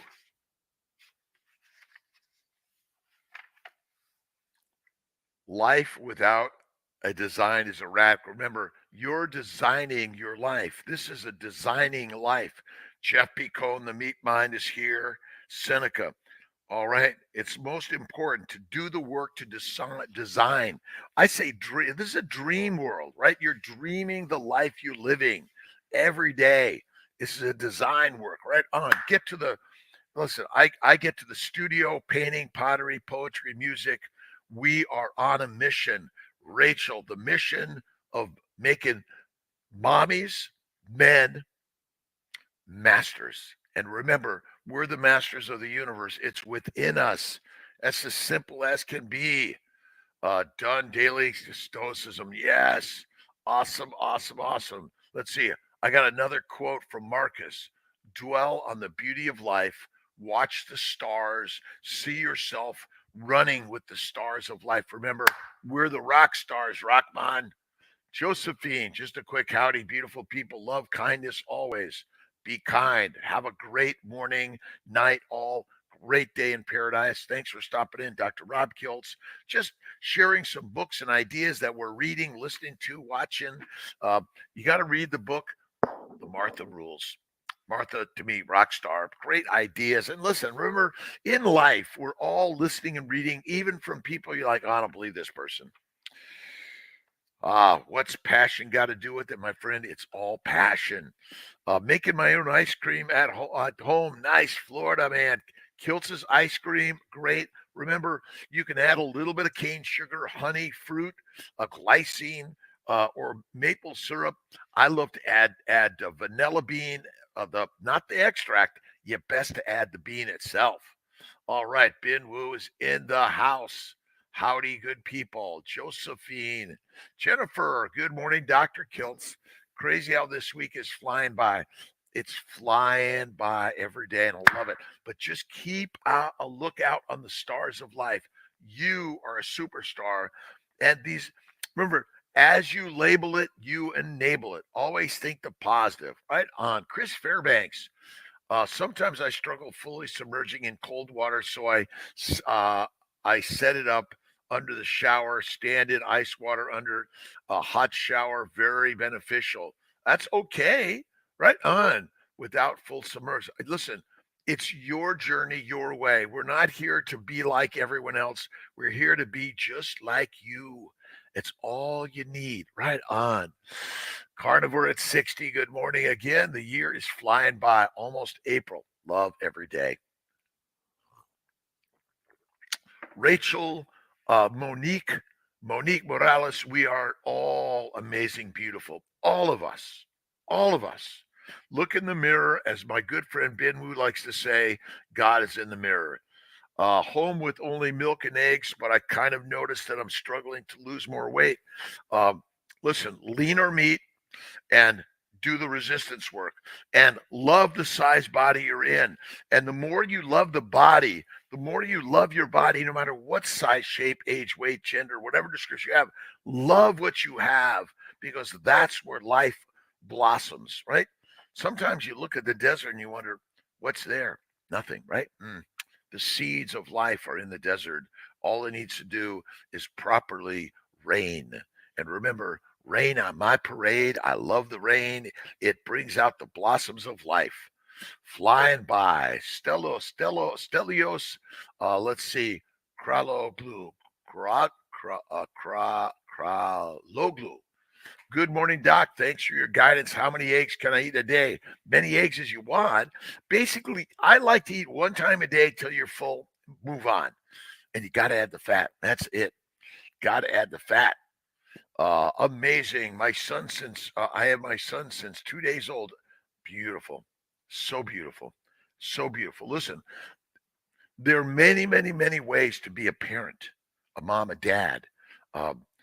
Many ways. Get out there and be kind and help others to build their life. Stelios, thank you. Pula, good morning. Carnivore at 60, Fasting Z. Love this book and fasting and ketones. Again, all you need to do, faith, fasting, fatty meat, fertility, fertile life. Right on. Cashero, how you doing? It's okay to add some nuts like almonds and pistachios to the ice cream. I stay away from nuts because they're highly antigenic. They're basically the reproductive organs of the plant, and they want to take you down. They want to make us dumb. Dumb. All right, time is flying by. Love. Let's encourage each other. Let's encourage each other, live healthy, longevity. See, we are living an infinite life. Remember, death is but another another day of fertilizing another thing of the universe because we're all part of the same thing. Rock on, Noel, Nola Stewart, Nola Stewart, I think it is. Yeah, if you need IVF, you need IVF. We do IVF, the most affordable IVF in the world, in America for sure, at CNY Fertility. Lindy Nicholson from Australia. All right, who's trying to call Kiltsy?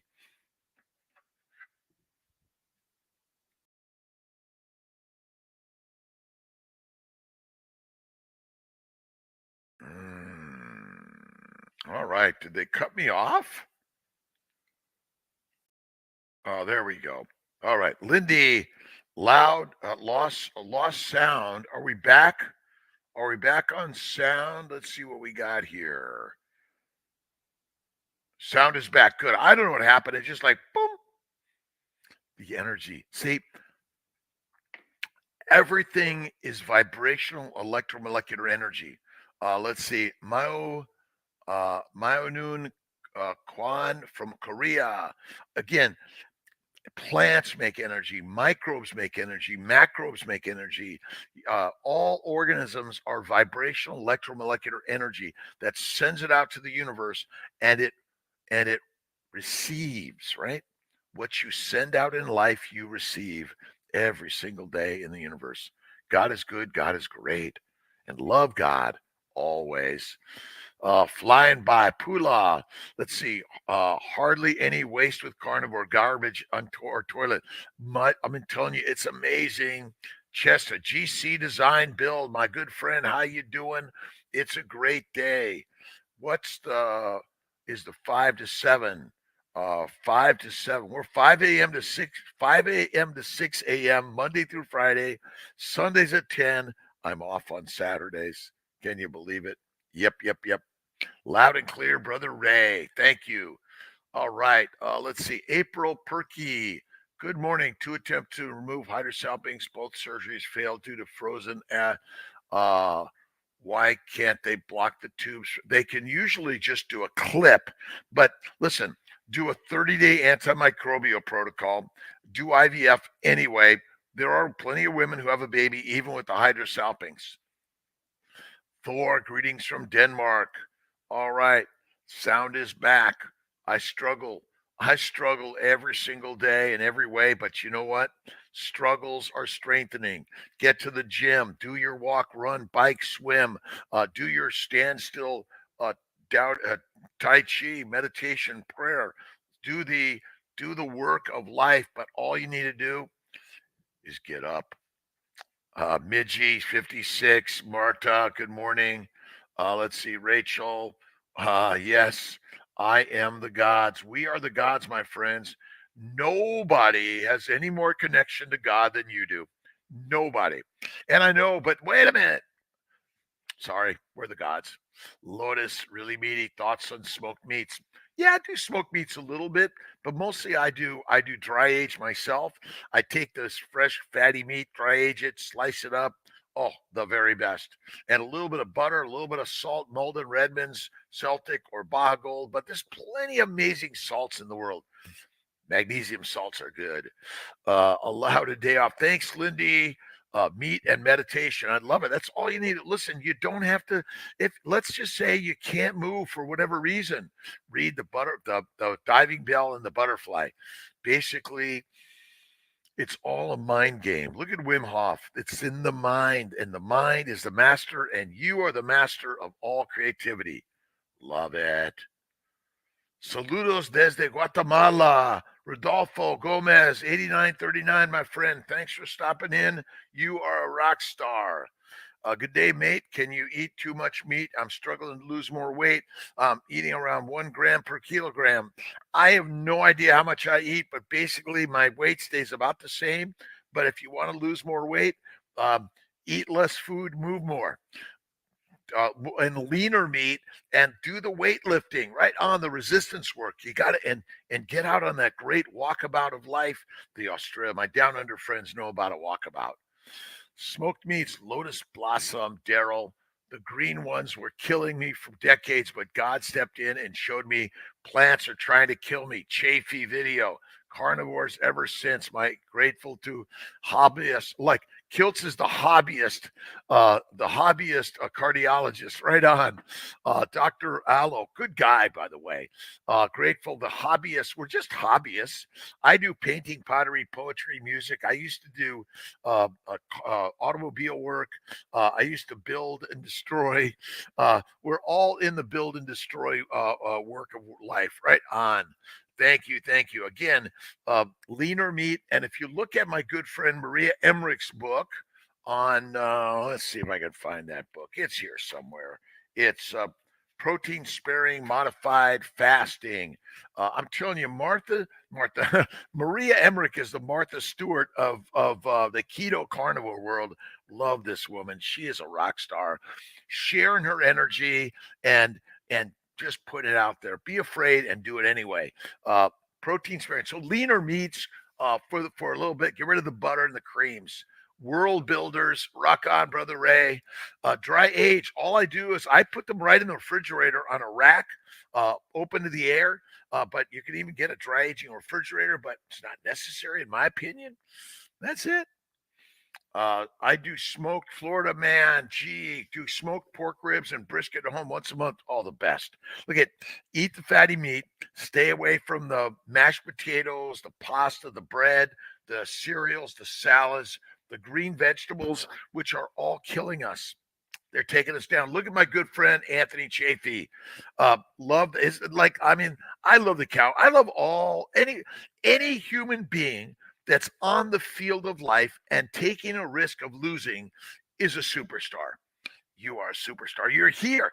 Just being here is all that's necessary. All right. Love Chafee. April. Good morning. 2 attempts to remove hydrosalpinx. We got that.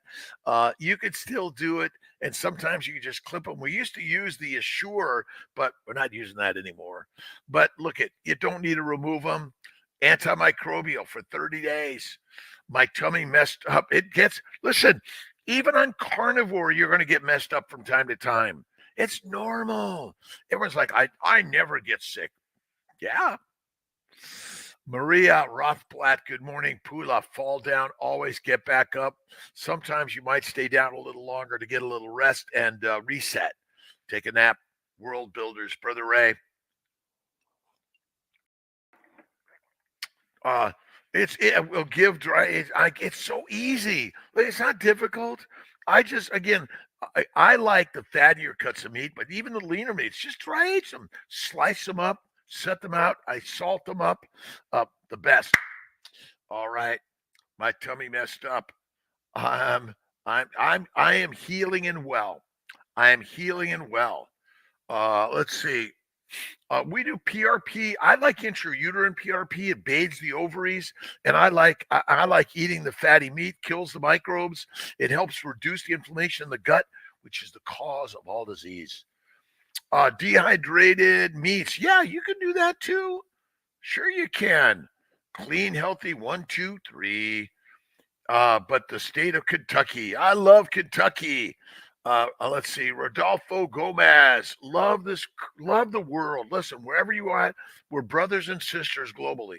We got to all help each of our brothers and sisters put the weapons away.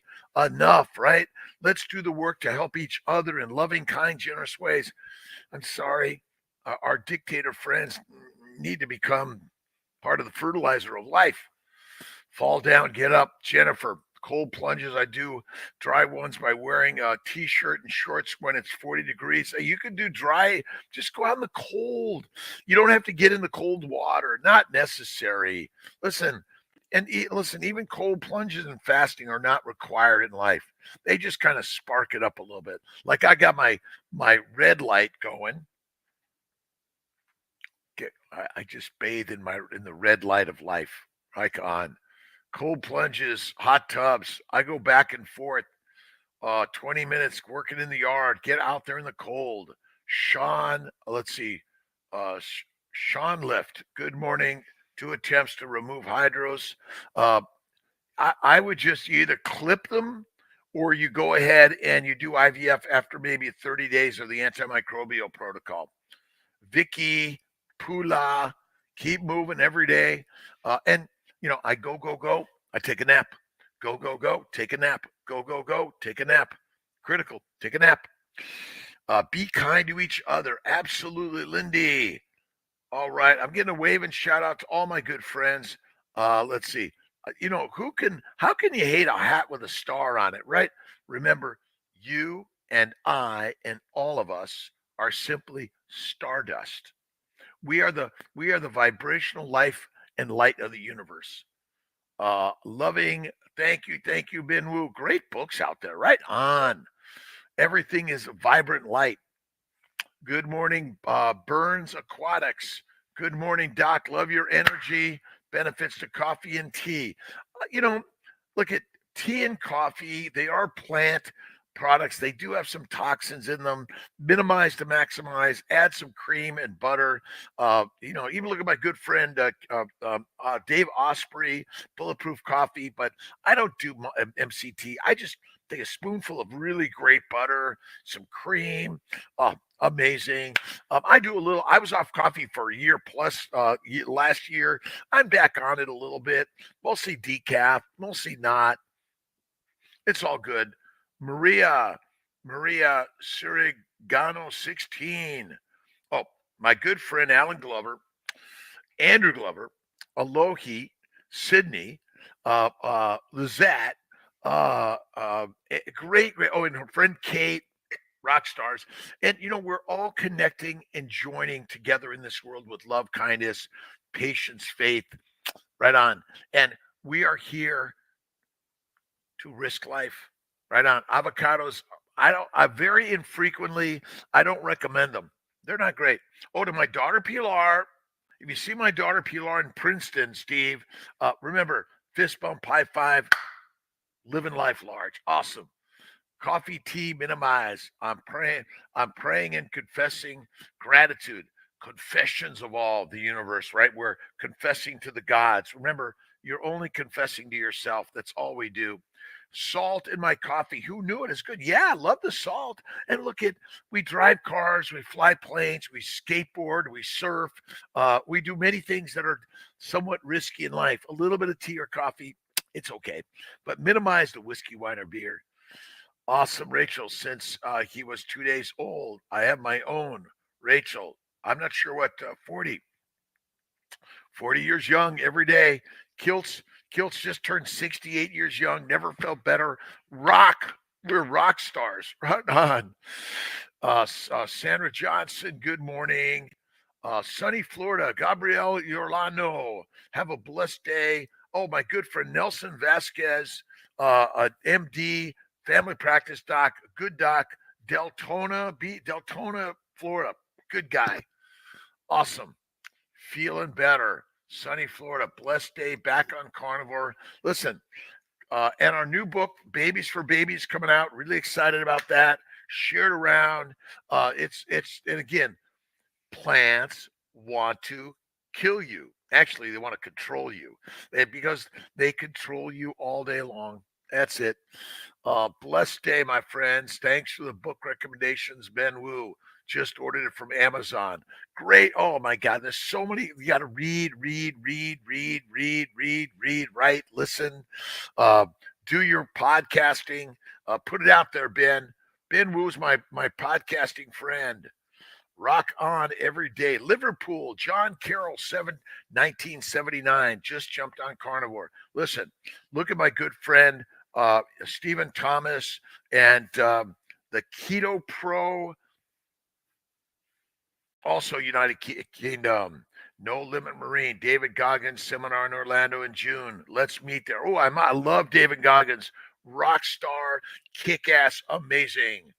All right, Bruce Adams just coming in now. Talk about this stupid intermittent fasting doesn't work poster. Listen, I do one meal a day typically. I'll often do a 2 to 3 day fast because it's hard.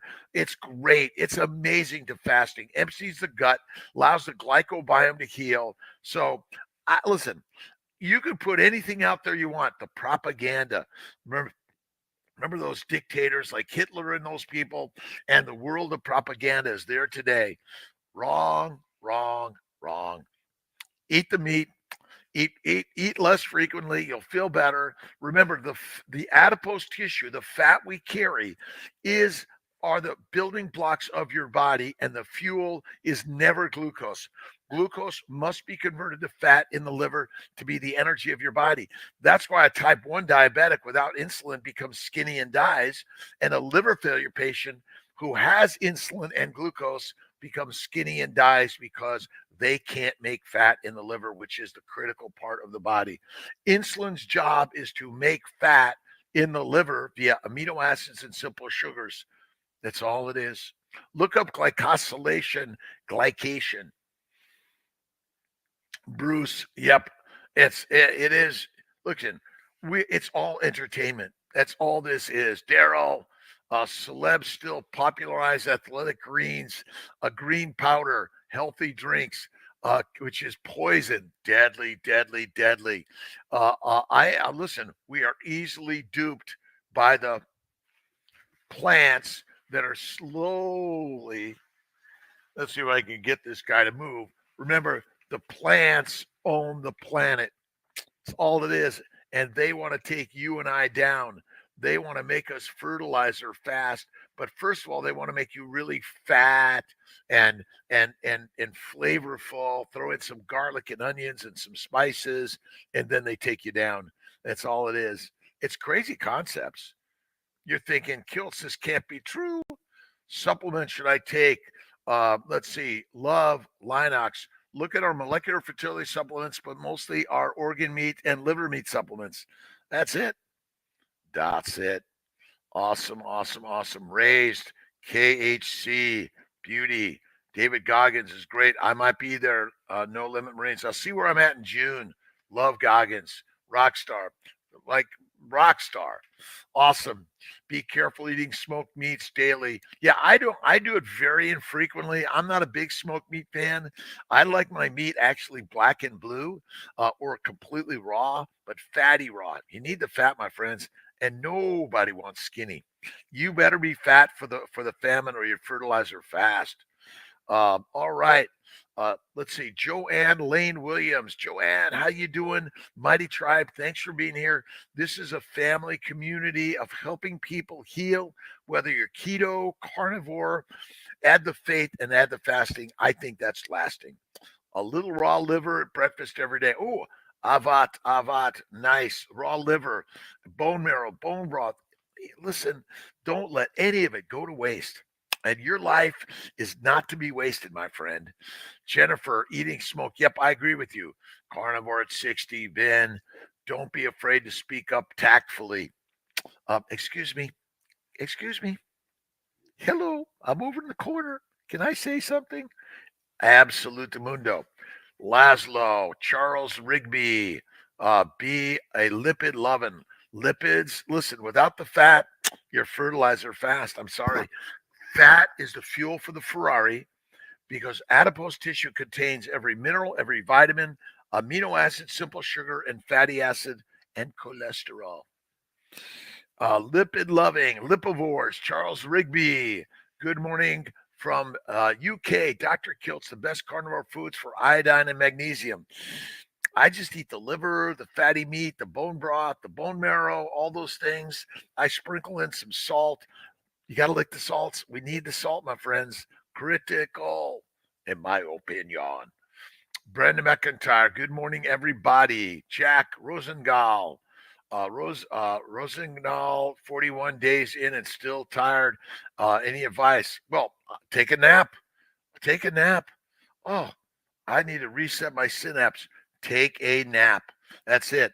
I'm assuming, again, we're meant to sleep more.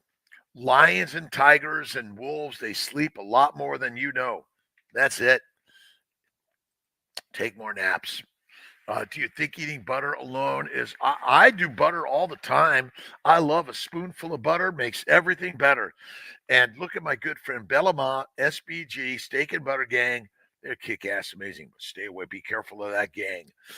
All right. Just started. Listen. You're welcome to all those that are just starting carnivore. Keto's great, but carnivore is masterful. It is the master's way. Why do you think they tell us not to eat the meat? to keep you weak and meek. It's the propaganda. Listen, this SBG guy, what is it, SBF from FTX stuff, they all lied to us to keep us weak and meek. And he was the pawn to take our money. My friends, put your money in you and create your life goals. Go out and do it. Take risk. Remember, you're born with nothing, you'll leave with nothing, but ultimately everything is simply built in the mind. It's a mind game. That's all it is, my friends. The mind is the master of the mission. Amula, good morning to you. Just start. If you're new to carnivore, you're welcome in. And it is hard, but we're built for hard. This journey of life is not easy. It is hard, but hard builds happy, my friends. And listen, if you're failed, you're in the right place. If you have a history of failure, false judgment, negativity, worry, depression, anxiety, bowel problems, brain problems, life problems, welcome to Kilt's Mighty Tribe. It's the place where you're going to learn to thrive, not just survive. All right, Ashran, just shorten it up. Too much detail. Just and speak exactly what those toxins are and what they do. These are the toxins that will take you down. Click here or send me an email, and I'll be glad to share with you some ideas and help you. That's all you need to do, Ashran. Simple. Too long. Maybe I should just do a 5-minute meetup right on. Yes, send it another one. Email. That's great. Cordelia. Let's see. Eating butter is bad. Oh, I love the butter. Stick of butter a day keeps the doctor away. Listen, and the doctors are learning this too, right?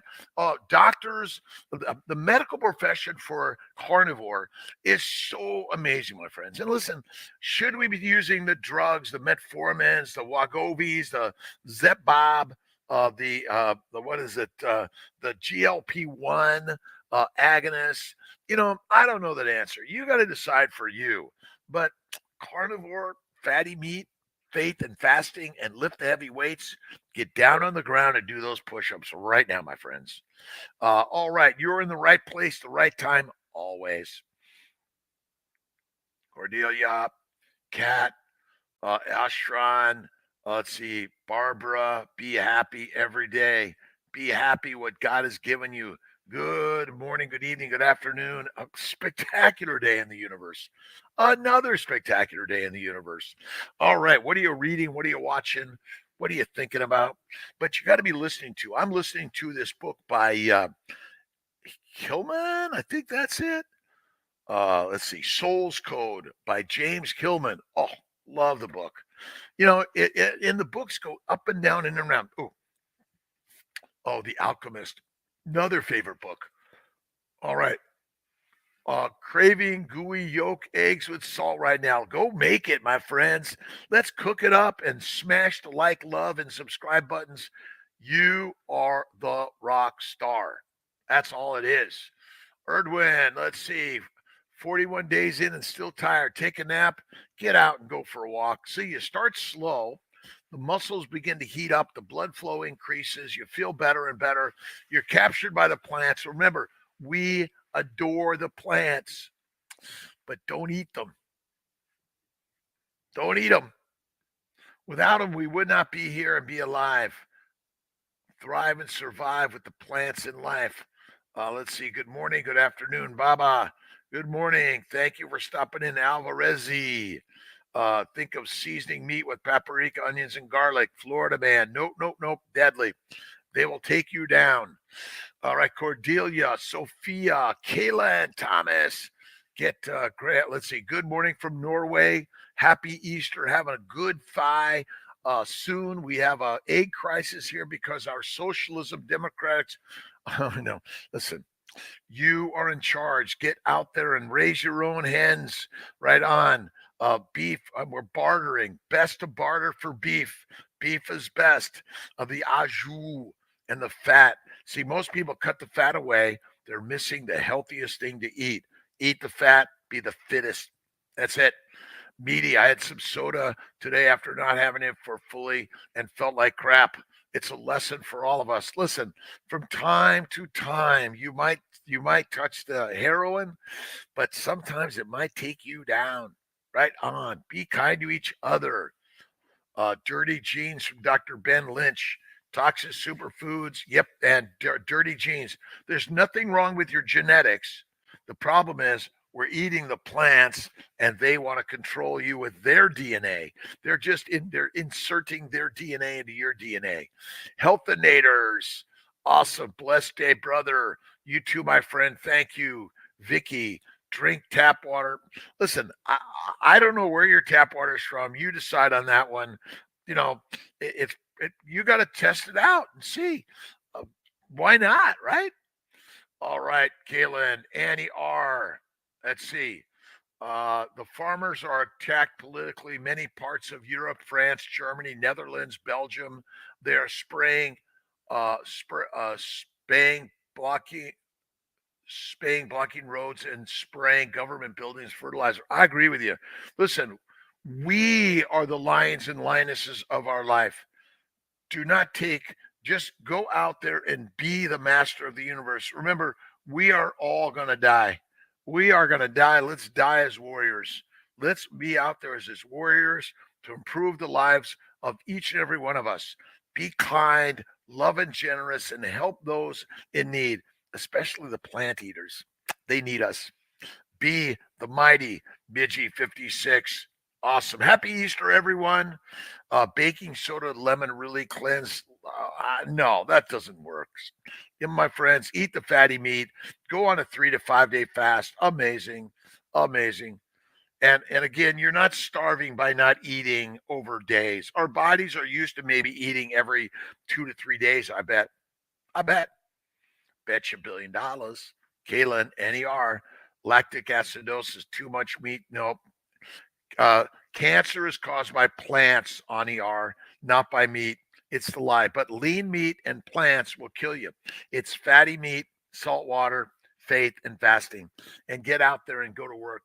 How to increase CO2 bacon? No, listen, it's only affecting your gut.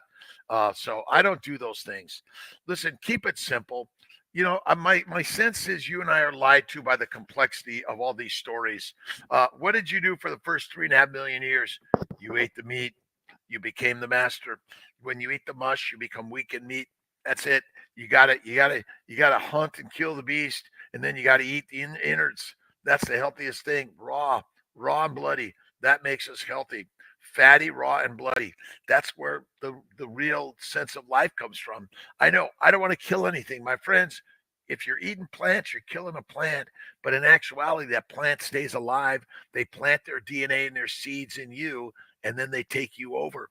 Remember, nobody's addicted to ribeye steak. We do know that it's the proper human diet, as my good friend Ken Berry likes to say, but we've been duped by the dictators of the world that want to keep you and I weak and meek. Enough of that shit, right? Doctors get so pissed when you're on keto. What's that all about? Well, because then you don't need them. But carnivore is kick ass. Your blood pressure, cholesterol is too high. Stop measuring it. We are going to die. How and when? I don't know. I don't particularly care, but I'm going to go down fighting every single day for life and helping others live the most amazing, fantastic lion's life.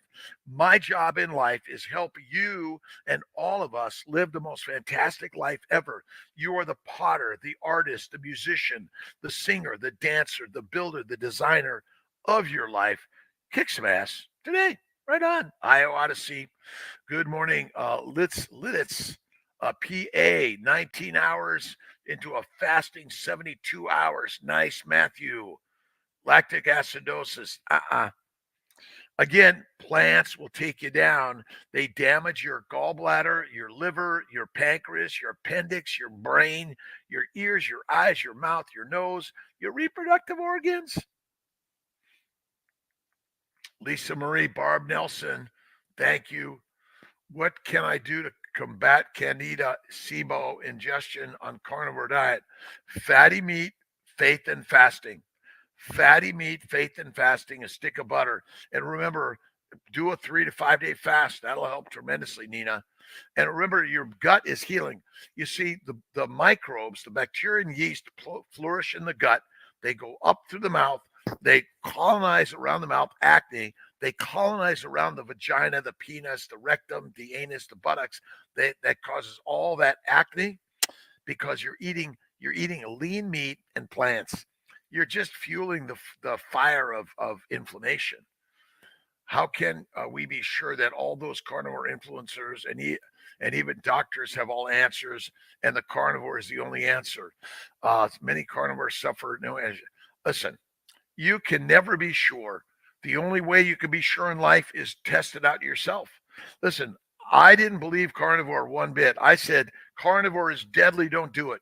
Carnivore is deadly, don't do it, my friends, because then you're going to be the leader of your life. But you're used to someone else leading your life and listening to someone else tell you what to do. But lions don't listen to anybody. When you eat the plants, you become weak and meek, addicted to the plant. You line up and get in the pasture of life. But you're right.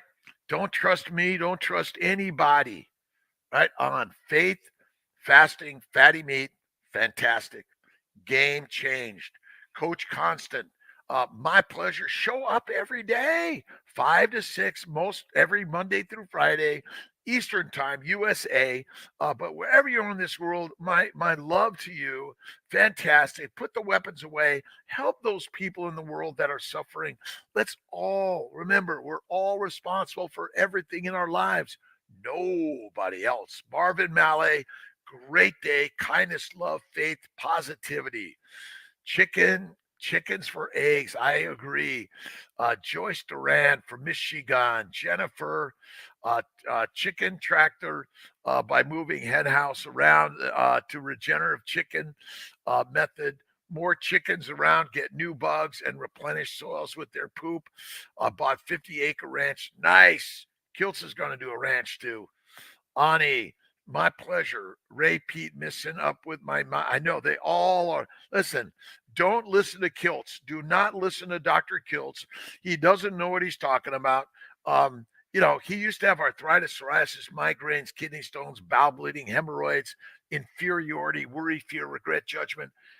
Then he went to a meat-based only diet, and they're all gone. I wonder why.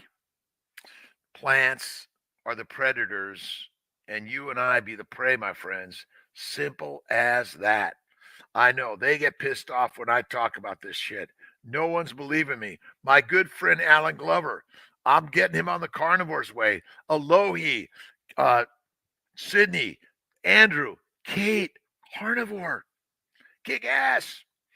All right, let's see. Your thoughts on linoleic acid found in pork due to pigs forced.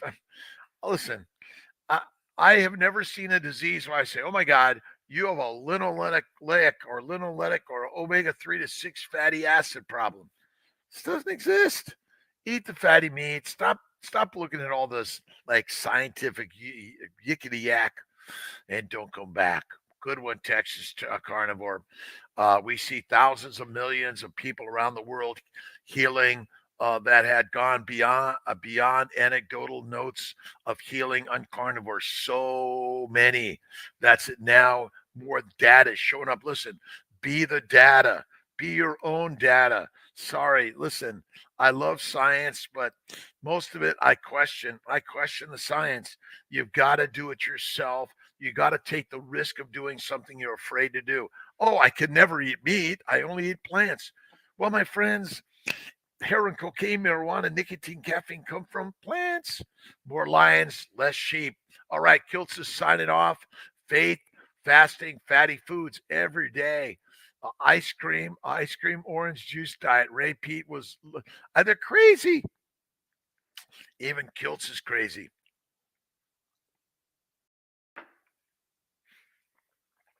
Jennifer, Kiltz buy a ranch in Texas, pretty areas. Can't wait to put cows, chickens. Maybe we should do a co-op where we all chip in together. Circle Six Ranch, so many people out there join together. Teresa Bentley McGregor, Michael Rutherford, thank you. Coach Constance, Brother Ray, Jackie Q, thank you for stopping in. I'm going to sign off on the Mighty Tribe. See you tomorrow morning, 5 a.m. Just again, for the moment, while you're on the way to the gym, on the way home to work, open it up, shutting it down. My pilot friends, Jeff Picone, Meet Mind. Listen, every day, look in the mirror, whatever size, shape, age, weight, gender you are, and say, I love you. You're amazing. Thank you, God, Lord Creator, for this day. We're getting out and helping others every day. God bless you, my friends. God bless you. Happy Easter. Love you, love you, love you. Thank you, thank you, thank you. Be kind. Rock on, Jennifer. Let's see, Ani, watching Stephanie Keto video. She was talking about Paul Cena also started to about Ray Pete, meat and fruits and honey. And he's aged. It's bad. Listen, you see, they're brainwashed because they want to appeal to everyone. Listen, the carnivore is not for everybody, but it will help everybody and heal everybody. But most people still want to focus on the fruit, fiber, vegetable, seeds, and nuts because they believe the lie that they've been taught in medical school or nursing school or chiropractic school or acupuncture school. Eat the meat. All right, Jennifer. Not going to think about linoleic. It's all. Listen, what minerals and vitamins? Oh, the lion say, "Hey, buddy, what minerals and vitamins did you get today? Did you get all your macros? Did you get enough Z's? Just get up and get moving." All right, Jennifer. Have a great day. Love you, my friends. See you tomorrow morning.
All right, we are live. Another beautiful day in paradise. Preparing, take a deep breath.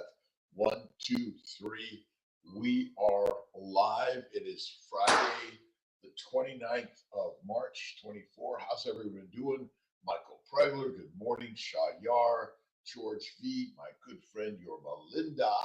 George V, Roberto, yesterday, Carnivore 60 said that he was feeling euphoria after 72-hour fast and for let's see, whatever reason you wanted to make sound, he felt amazing because carnivore isn't like vegan thinking. It is, listen, the master meal is meat and fasting is lasting. And I think fasting is one of the best amazing things you can do. And it's not starvation.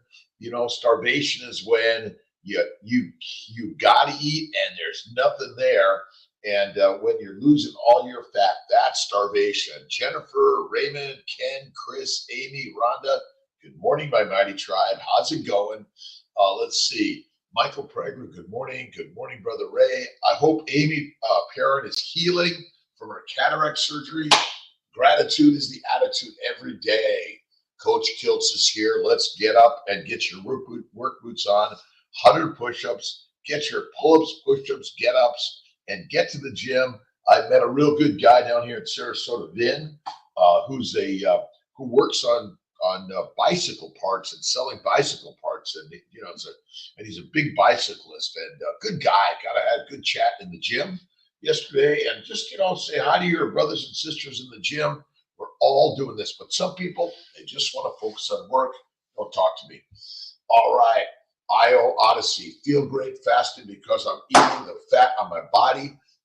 Like a good carnivore, fasting is actually carnivore mode because you are most certainly not living on plants at that time. When your gut is empty, then, because remember, you're getting rid of the poisons in the gut. Ultimately, it's the poisons in the plants are killing us. Lean meat and plants are killing all of us. Let's see, Tristagram, how you doing? Rolo, Mecha 903, Wellness with KW, Whitlock Mark, good morning, DJ Oliver.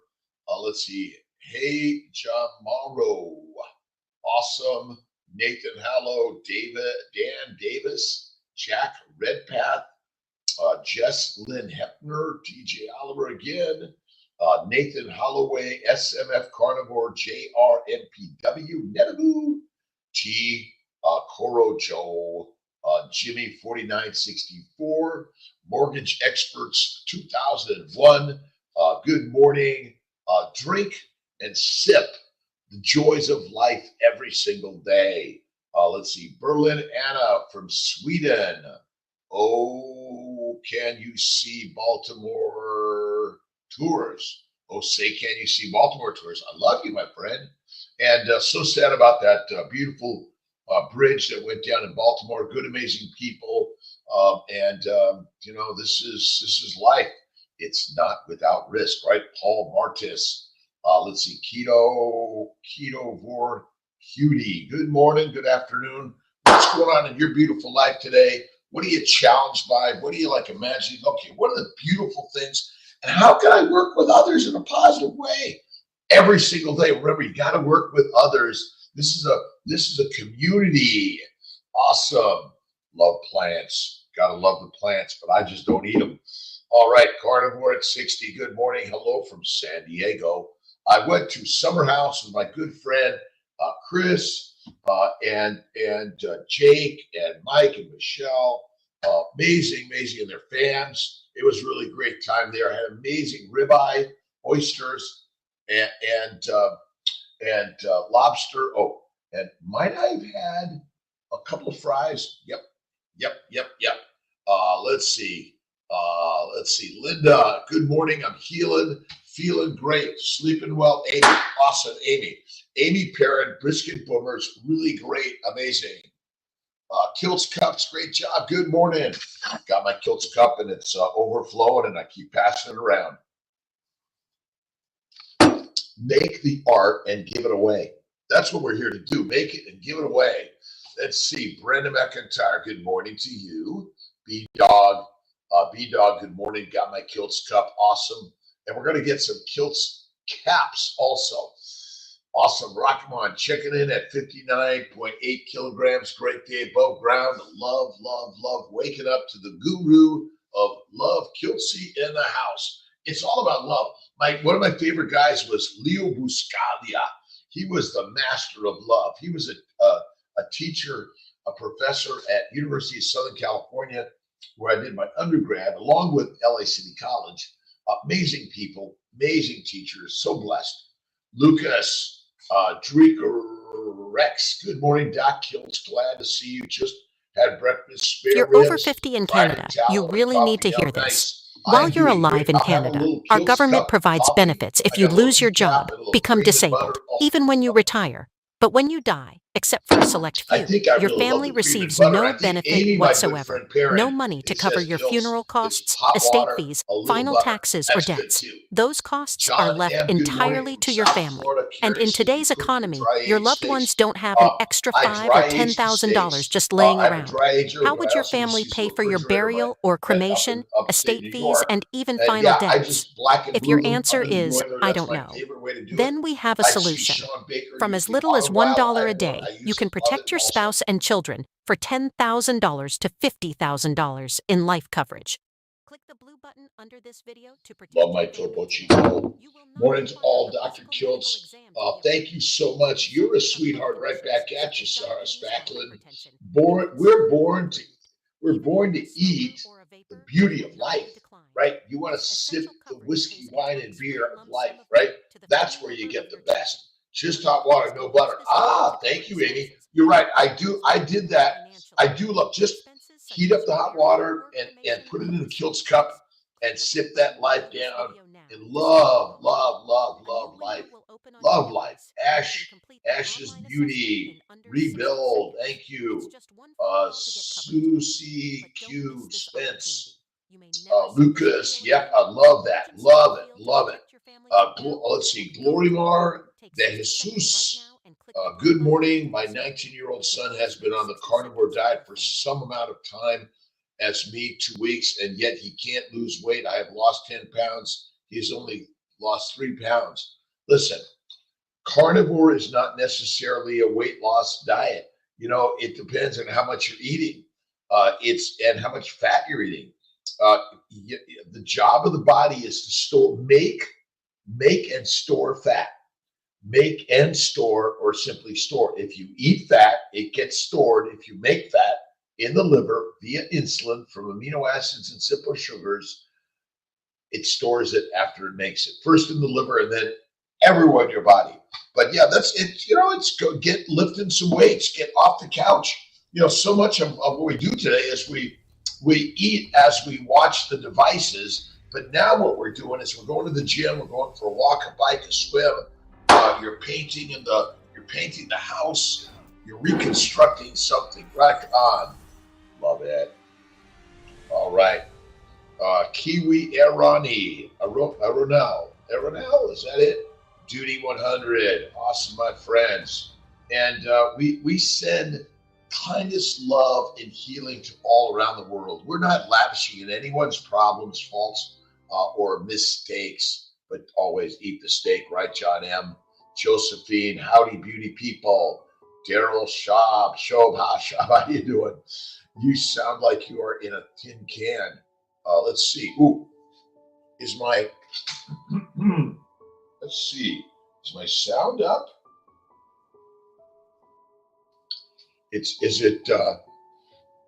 I'm sorry, Daryl. I don't know. Maybe it's. I do have a little bit of a raspy voice this morning. I don't know why. My pleasure, Gloria. Lindy Nicholson from Australia. Let's see. Michael Pregler, Linda Denton. Awesome, Brother Ray Kilts. Appreciate and gratitude. That's all you need every day.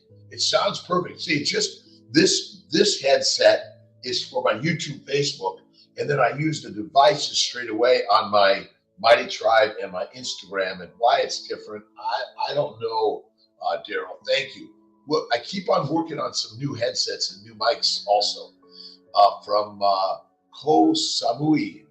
Good afternoon, Sharon Bella, Maxwell Beamuth. It's a beautiful day.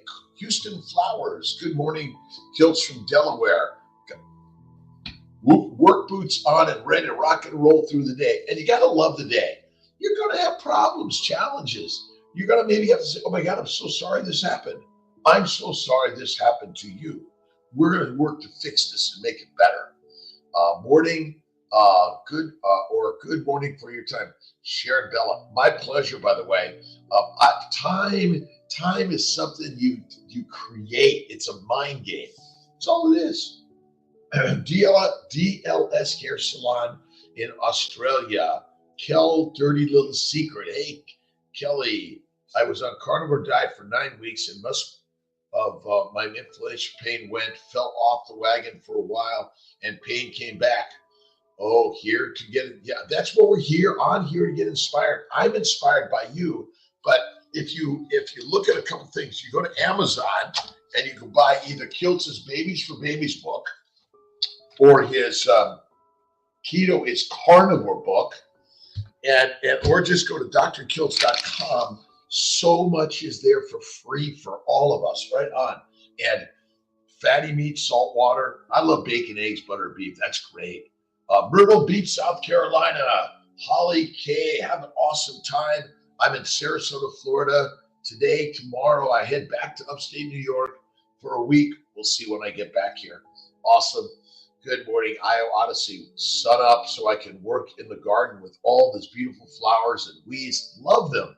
Love the flowers and weeds. Love the seeds, the nuts. Love the plants, but don't eat them. Ashran, I'm just hanging out, doing the love of life work.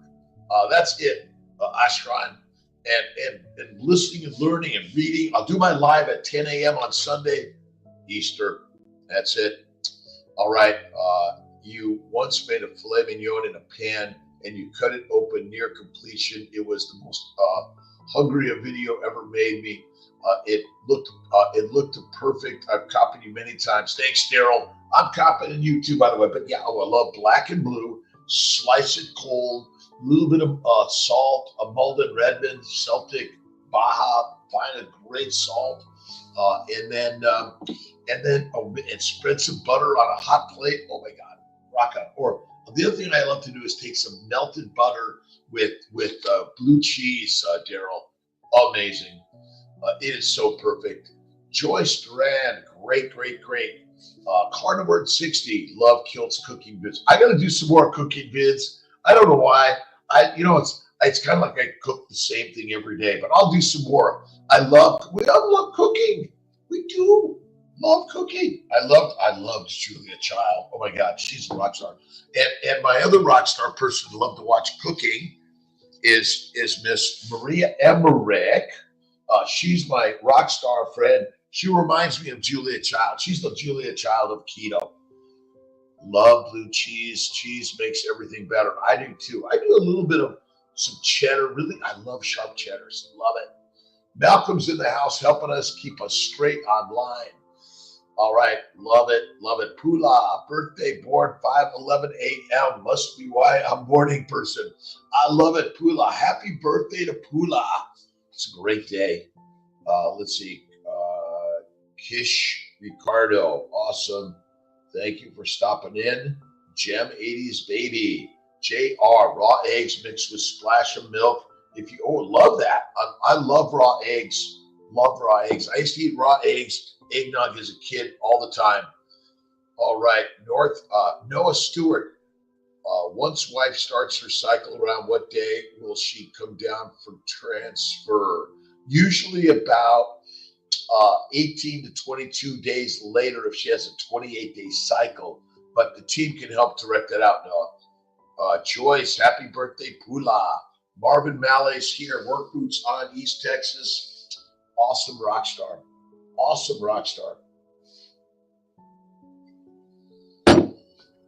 Raw milk, love it. Kirsch from Brazil. Let's see, Kish Ricardo, do I have that right? If I mispronounce your names, please forgive Kelsey. Kiltsy's doing his best. I got my see my Instagram, Dr. Kilt's Instagram, YouTube, Facebook, and of course, the Mighty Tribe. Love you. Let's see, what brand of bacon do you recommend? I do pork belly. I just do pork belly, pig pork belly. You can also do pork belly, lamb bacon, pork bacon, and beef bacon. They're all very good. Let's see, Marvin Mallet, Mimi from Vienna. Good morning to you, Sophia. Good morning, Sophia. Having hypothyroidism myself, I want to steer well away from goitrogens. Where's my goitrogen paper? It's right here on my desk. Goitrogens. We're going to get our own goitrogen out on the Dr. Kilt's website.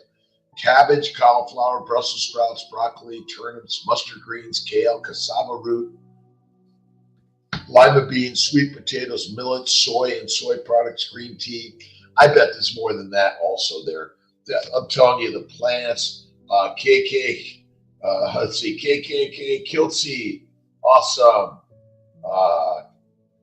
Kish Ricardo from Brazil, thank you. Asian Mango, Paulin Cooley, Cachero.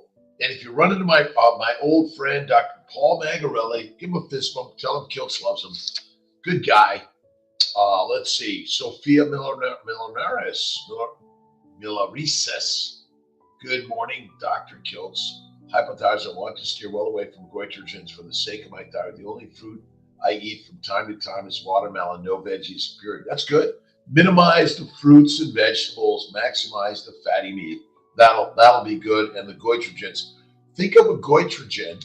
A goitrogen is a substance from a plant that damages your thyroid gland. But my bet is they damage your pancreas, your liver, your gallbladder, your appendix, your bowels, your testicles, your ovaries. Let's see.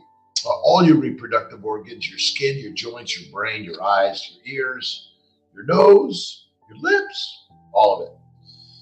Pula Joyce, thank you. Really meaty. Is it me or does the sound seem echoey today? That's what really meaty. That's what that's what our other good friend Daryl says. So it kind of sounds it a little bit to me too. I don't know why. Let me see. Let me see what I got on my settings. Camera, audio, mic. I may have the wrong one. USB. Is that any better? I think you just solved my problem. Let's see. All right. I think I just solved the problem. Is that better, really meaty? Let me know. And Daryl, I had to change I had the wrong mic. It probably didn't even have a mic. Cachero, good morning. I am fantastic. Thank you for asking. How are you? All right. Amy's got it's good on the Mighty Tribe. It's good on the Instagrams. And let's see if that's better. Okay. Good. New mic. Yeah. It just shifts. I didn't change anything. It decided it didn't want this one. It wanted me to sound like I'm in a tin can. That's what it wants for Kiltsy. Tin can Kiltsy. All right. Let's see. Carnivore at 60. I will be 61 in 5 days. Happy birthday. So glad to found the carnivore diet and water-only fasting. Kiltz's meetup has truly changed my health and life. Lost 146 pounds. Whoa, 47 pounds to go, my friend. This is amazing. But again, not everyone loses weight. But if you're not, do more resistance work, more walking, running, biking, swimming, and go do more fasting and eat less fat. This is the protein-sparing modified fast that my good friend, Miss Maria Emricaz, she's a rock star too. All right, Carnivore at 60. Pula, microphone not on, usually has different mic. Are we better? Alexandra, really meaty, perfect with the new mic yesterday. That's this one. I think I just switched it on. Better, way better so far and good. All right, Raspy Kilt's voice is back. Kiltsy in the morning. It's a little like that Kennedy guy. I'm doing awesome. Thanks. Glad. I am doing fantastic, Cheryl. And I appreciate everyone stopping by for a minute, 5 minutes. They're on the way to the gym. My good friend Jeff B. Cohn, always out to the gym and doing great. All right. Amy says, fine. Let's see. What do you eat to ease out of a fast? Usually a little bit of bone broth. I still just nibble on my ribeye, but it's raw. I just nibble on it. I'm not like shoving it down. Slow and easy. See, when you're coming out of the fast, you move slow. Coming out of the fast, move slow. That's all you need to do on the journey of life, as they say. Rahman. Rahman is the man. My good friend from Jamaica, always inspiring each other. We are all on level, equal grounds in this world of humanity. There's no one that's any better or worse, my friends. And you might judge and think, wait a minute, that person's. Listen, judge not lest ye be judged. We're on the human journey. That's it. Blunt tubes, my friend. Thank you. All right. Are we ready for a little Marcus Aurelius or Epictetus, the Daily Stoic by my good friend Ryan Holiday? If you should ever turn your will to things outside your control in order to impress someone, be sure that you have wrecked your whole purpose in life. Be content then to be a philosopher in all that you do, and if you wish also to be seen as one, show yourself first that you are and will succeed. Epictetus. Love his stuff. And of course, our good friend Norman Vincent Peale, Positive Thinking Every Day, March 29th. Prayer can freshen up every evening and send you out renewed each morning. It releases and keeps power flowing freely and seems able to even to normalize the aging process. Again, thank you, God, Lord, Creator, for the day, for all the amazing people in my life, for all my past events, my present events, my future gifts. I'm so grateful to you. There's a prayer. What more do you need? I'm always thank you, God, Lord, Creator, for the day. Marco, Caddick, Maria, Sirgano, Aston Hunk, IVF therapist, Tippy, TMM, Kiwar, Ronald, reducing sciatic pain. Let's see, I've had it for months. Cold water therapy, not hot water, cold water therapy, stretching, and carnivore. Faith and fasting. My sciatic pain and back pain and bowel pain all gone. I used to have a lot of it. Crazy. Let's see, Dwayne McClung, good morning to you. I ought to see Boz Stardine fasting to get back into weight loss. Yeah, love Dr. Boz. I gotta get Jake to get Boz and Kiltsey on together. She's a rock star.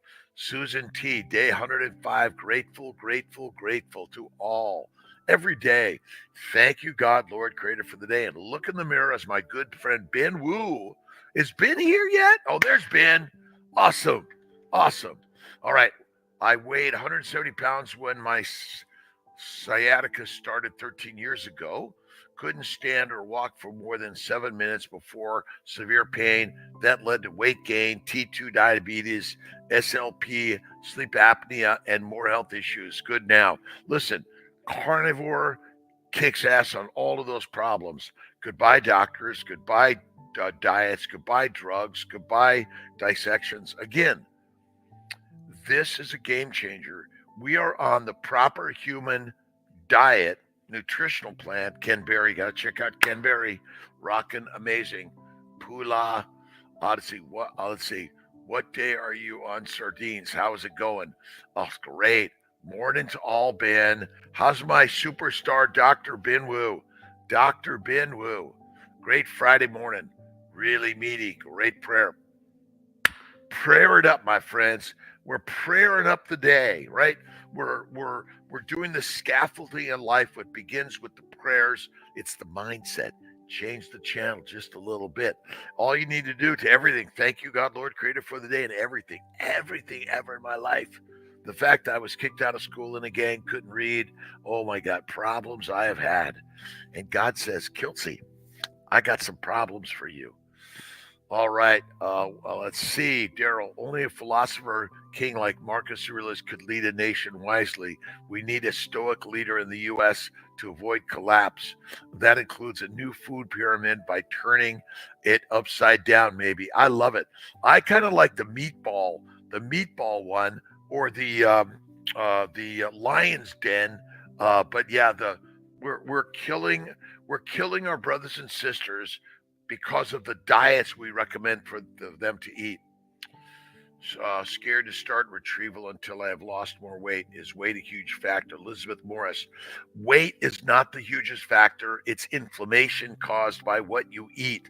Change what you eat. Go keto carnivore, at least for like 2 to 4 weeks. The inflammation will drop. You'll feel better. Amazing. Amazing. Love life. Topo Chico in a Kilts cup, nothing better. Let's see. Glorimar de Jesus, my children's pediatrician, does not agree with the idea that they are on a carnivorous diet. Says that this affects their growth. She says I'm obligated to give them fruits and vegetables. I'm afraid he'll call social services. Well, if you look at the American Plains Indians, they used to be much taller when they just ate bison. And then they went to all the biscuits, and it's bad. Yeah, Glorimar, I know they're maybe that's the fight we need to fight.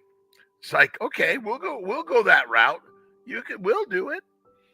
Sciatic pain is easily reduced by carnivore, faith fasting, and a little frigid water. The frigid water works. La Koenig, I'm in the carnivore game since yesterday. Nice. Listen, join the tribe of carnivores. The lionesses and lions, we're all raised to be pigs, cows, and sheep. They're raising us to be pigs, cows, and sheep. Domesticated animals that follow the leader. Yes, sir. Yes, ma'am. Yes, priest. Yes, professor. Yes, president. Yes, ma'am or sir. My friends, we are the lions and lionesses. Eat the meat, be the master. George 84, love you, my friend. Awesome. Let's see. Monica. Hi. Ayat Safari. Good morning. Let's see, Elizabeth. I'm telling you, carnivore, Elizabeth Morris. It's a game changer. I know you're thinking, what? All right, Sahara Spacklin. Just received a blessing. Went to chiropractor yesterday for sciatic affecting my leg. A lot of crying. I'll do the cold water today. Thanks, Doc. And to the one who asked the question, I'm telling you, all of the back. See, the problem, what's happening is the nerves come out through the belly. And the belly, the gastrointestinal damage secondary to a plant-based crazy diet, right? The plants are going to eat us, right? Feed me Seymour, right on. Again, it's crazy stuff, but my pleasure, my friends. Only philosopher kings. Be the philosophers. We're the philosophers. And listen, remember, don't listen to Kiltsy. Don't listen to me. I don't know what the heck I'm talking about. But when I went carnivore at 55 and arthritis, psoriasis, kidney stones, migraines, bowel bleeding, hemorrhoids, sciatica gone.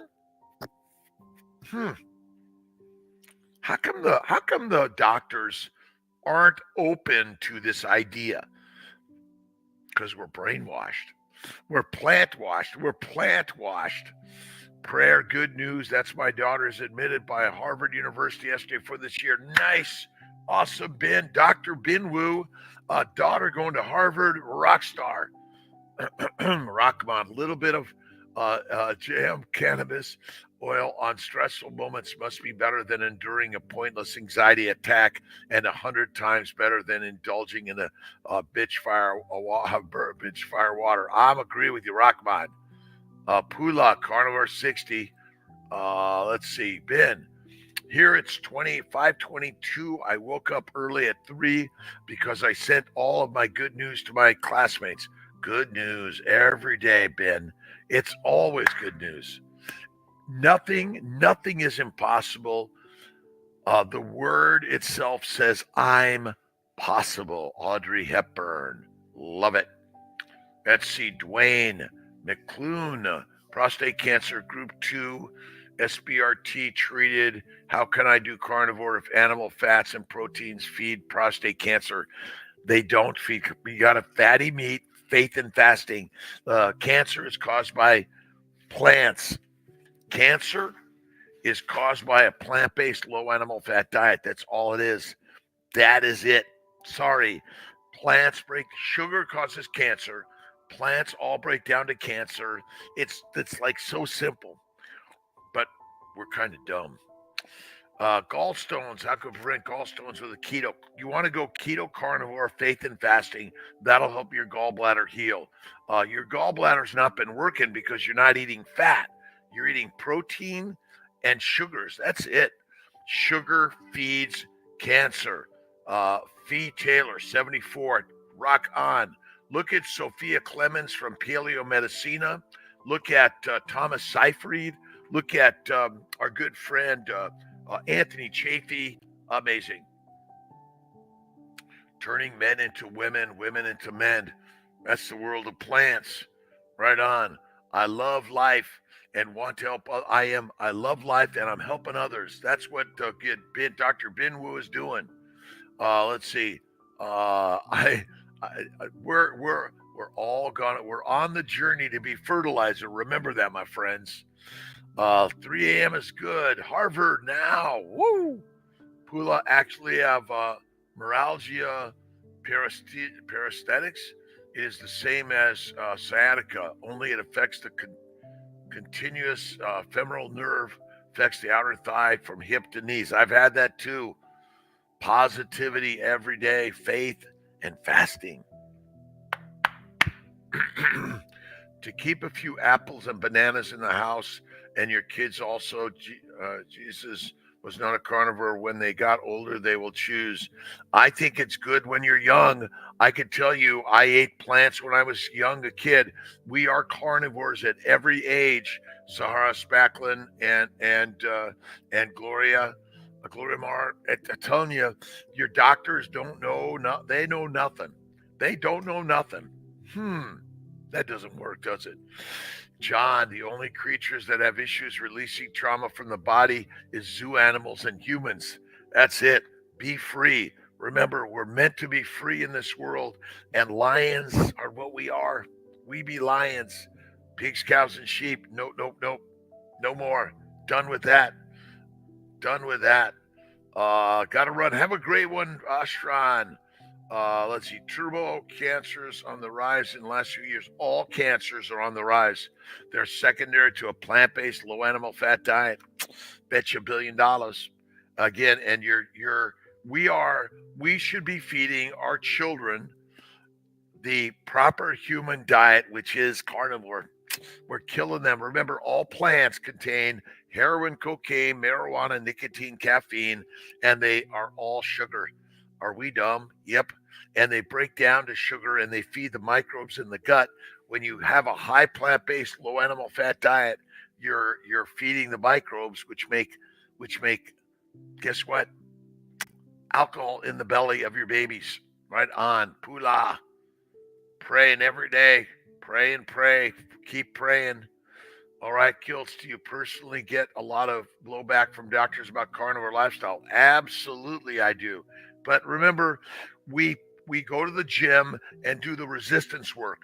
We can do it in our daily lives to simply keep sharing and sharing and sharing and sharing and sharing. A drop of water over 1,000 years will take down a mountain of granite. Just keep being the drop of water on the mountain of life. Remember, it's a mountain of life that we are scaling, and you are capable of all of it. All of it. Jeff Picone, how you doing? All right, Aunt We got them all. We're getting everyone. Thanks for stopping in, my friends. I appreciate everyone. Wishing everyone La Konig a great Easter weekend, and keep on doing the good work. Thank you. Appreciate it. The opposite of the governments, what the governments are telling us. Carnivore, Fee Taylor, 74. Carnivore changed the life of that good carnivores for life. All right. Saw so many doctors. It was saw many doctors misdiagnosed many times. I tried many epidurals and nerve blocks and infrared therapy. Nothing worked. Stretches and carnivore. Water only fasting. Now walking 60 minutes. Carnivore at 60. We're doing it.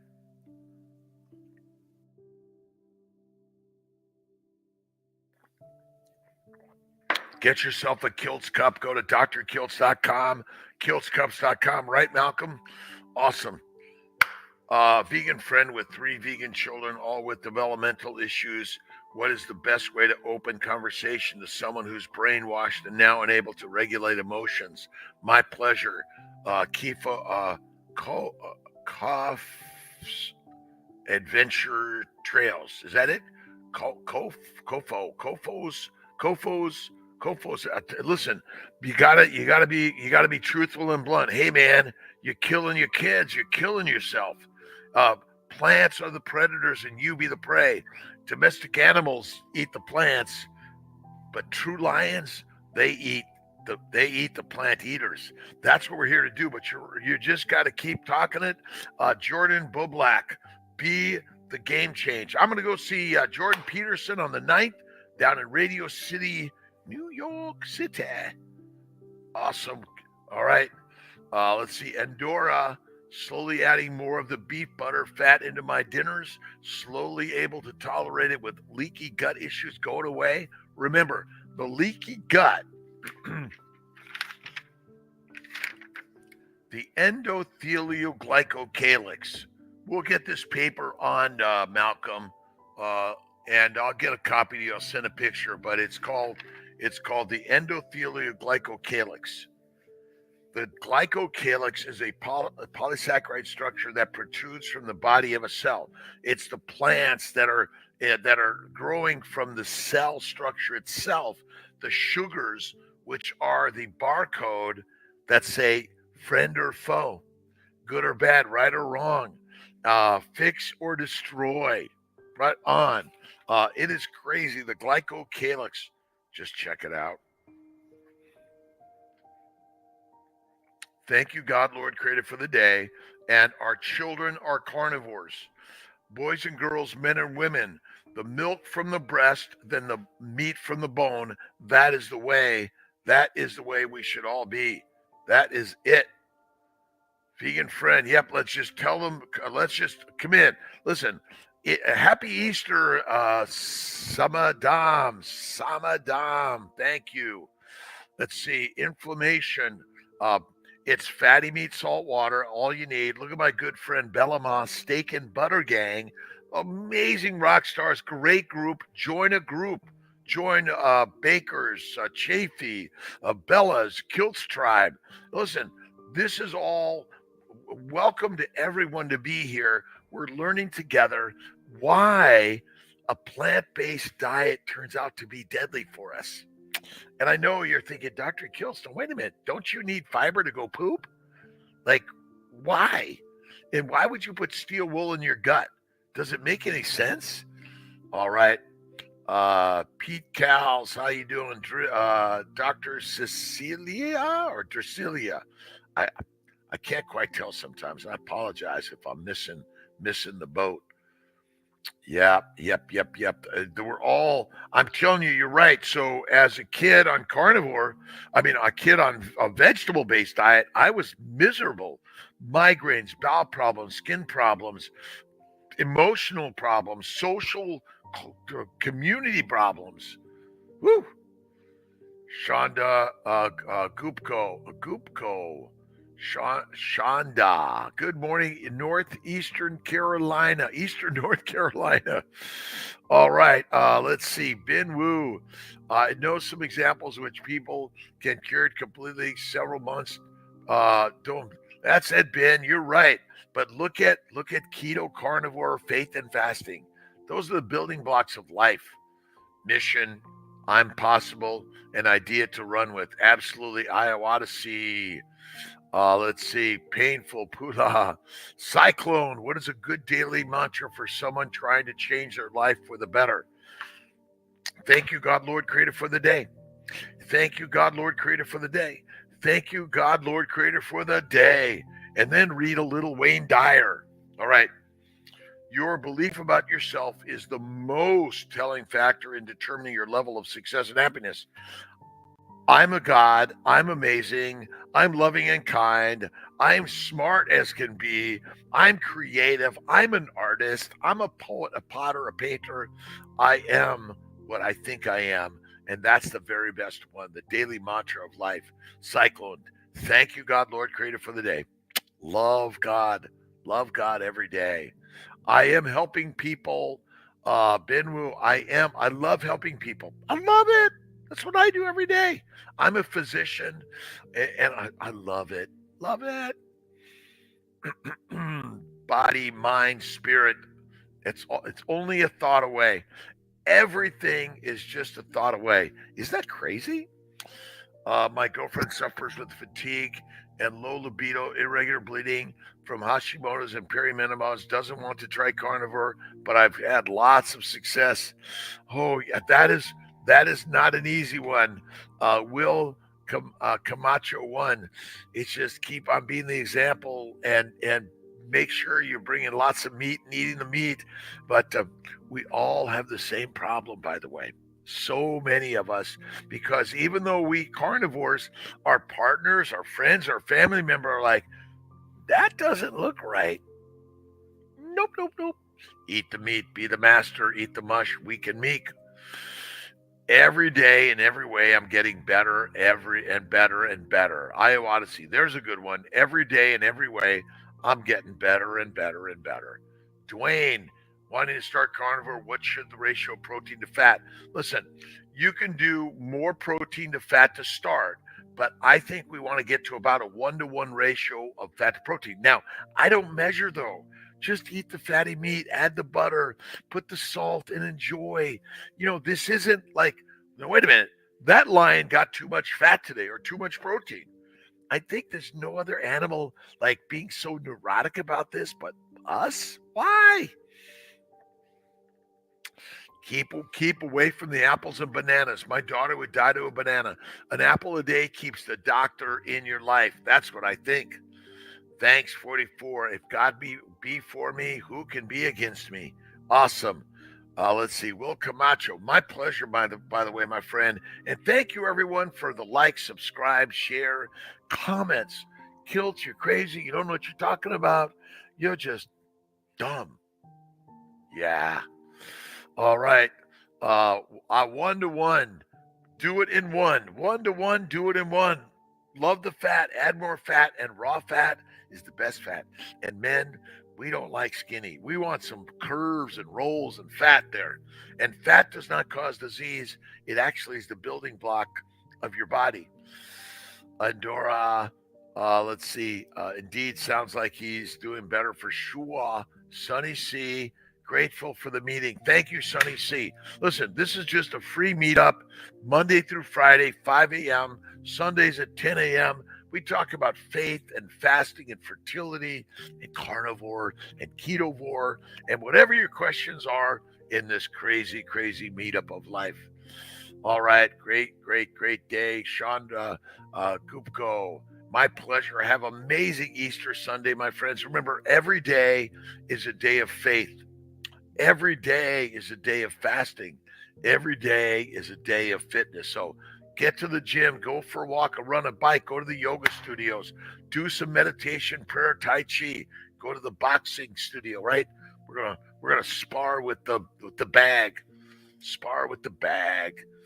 At least we have less inflammation from our food, so it has to be helping. It's amazing. Listen, carnivore is the kick-ass cure. Look at my good friend Judy Cho. She's a rock star.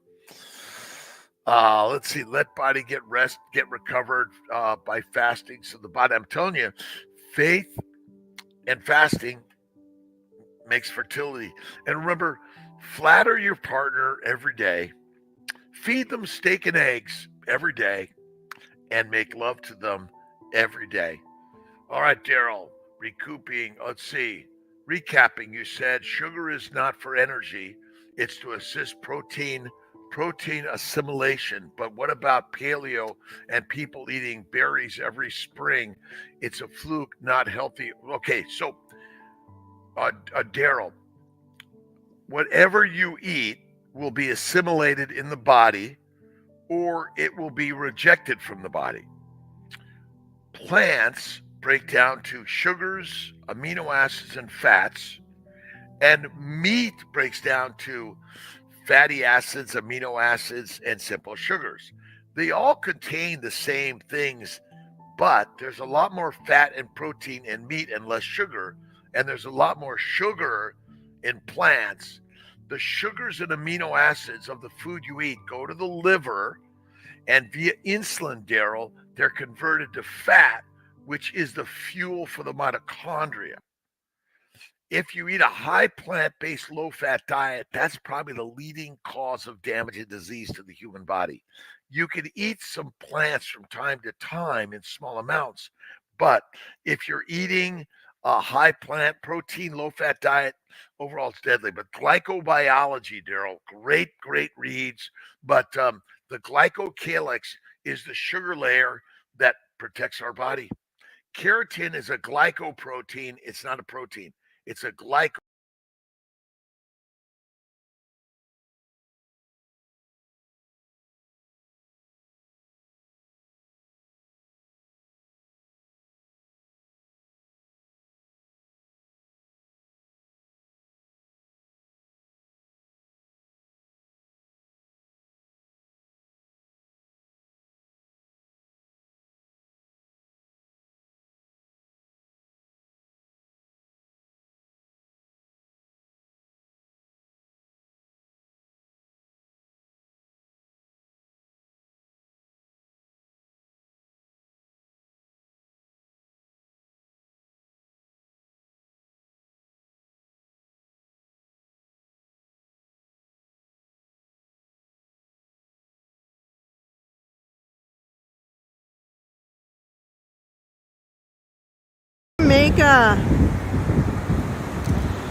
So this guy's gonna land, and then they're gonna tell the other guy to hurry up and leave before the next plane comes in.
front, right, front, left.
All right, breaking news.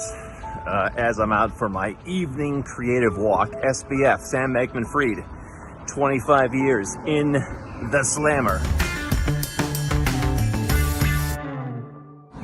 That is the sentence down from the court in the United States. And the team came to me, they said, did you see this just happened? And they said, what does the nomad capitalist think about this? And I had to think about it for a minute. Here's what the nomad capitalist thinks about SBF and the sentence. Now, I did not follow this trial. We help a lot of crypto clients. I have some crypto holdings, but I'm not all in on crypto. And obviously, I think, it's an industry where you want to flush out the bad actors, much like our industry, the offshore industry. And I am the goody two-shoes of the offshore world. Somebody said, this guy's a goody two-shoes. I said, guilty as charged. This is many years ago. And what I take from SBF, here's a guy who was living in the Bahamas, whose company was based in the Bahamas, and somehow he was still brought to justice in the United States. And you see that so many times. You see the former president of Honduras, the guy got out of office, and like days later they charged him, and recently he was convicted. And he's going to go to the slammer as well. They're going to lock him up. And they were not, beyond the law. And so one thing I'll sometimes see people talking about, have a place where you can't be extradited, non-extradition countries. We've got an article on this at nomadcapitalist.com, and what it says is don't rely on them. My advice to anyone is you want to be a goody two-shoes, and that's the best way to stay out of the arm of the law. Just going to some other country is not going to save you, and even if the country that you're going to doesn't have an extradition treaty, I think people have said the UAE doesn't have an extradition treaty. I think that might be correct. The UAE hands people over to the U.S. On an ongoing basis. So just because you don't have an extradition treaty doesn't mean they can't just say, hey, the guy's down at the police precinct, come grab him, and we're not going to say anything. Hush, hush. And as you're seeing with Julian Assange, just because there is an extradition treaty doesn't mean you get handed right over. I mean, he's been in jail, Julian Assange, for 5 years, and it looks like it could be longer. They're actually talking about maybe they'll just plea bargain it out because he's may not get much more than that. Just give up on the case. But SBF is a great reminder of the fact that you want to be doing the right stuff in your business. You want to be doing the right stuff in your life. I see people who think that just, hey, why would you tell the government? Why would you tell the tax man about your crypto? I'm not in favor of rules that create laborious disclosure requirements or lots of new bureaucracy or lots of new regulations or infiltration of people's privacy. I'm certainly not a fan of big new taxes. But listen, this isn't the 70s where there's, 10 countries on earth that you might want to live in. There's dozens and dozens and dozens of places you can go. There's competition in a way there wasn't before.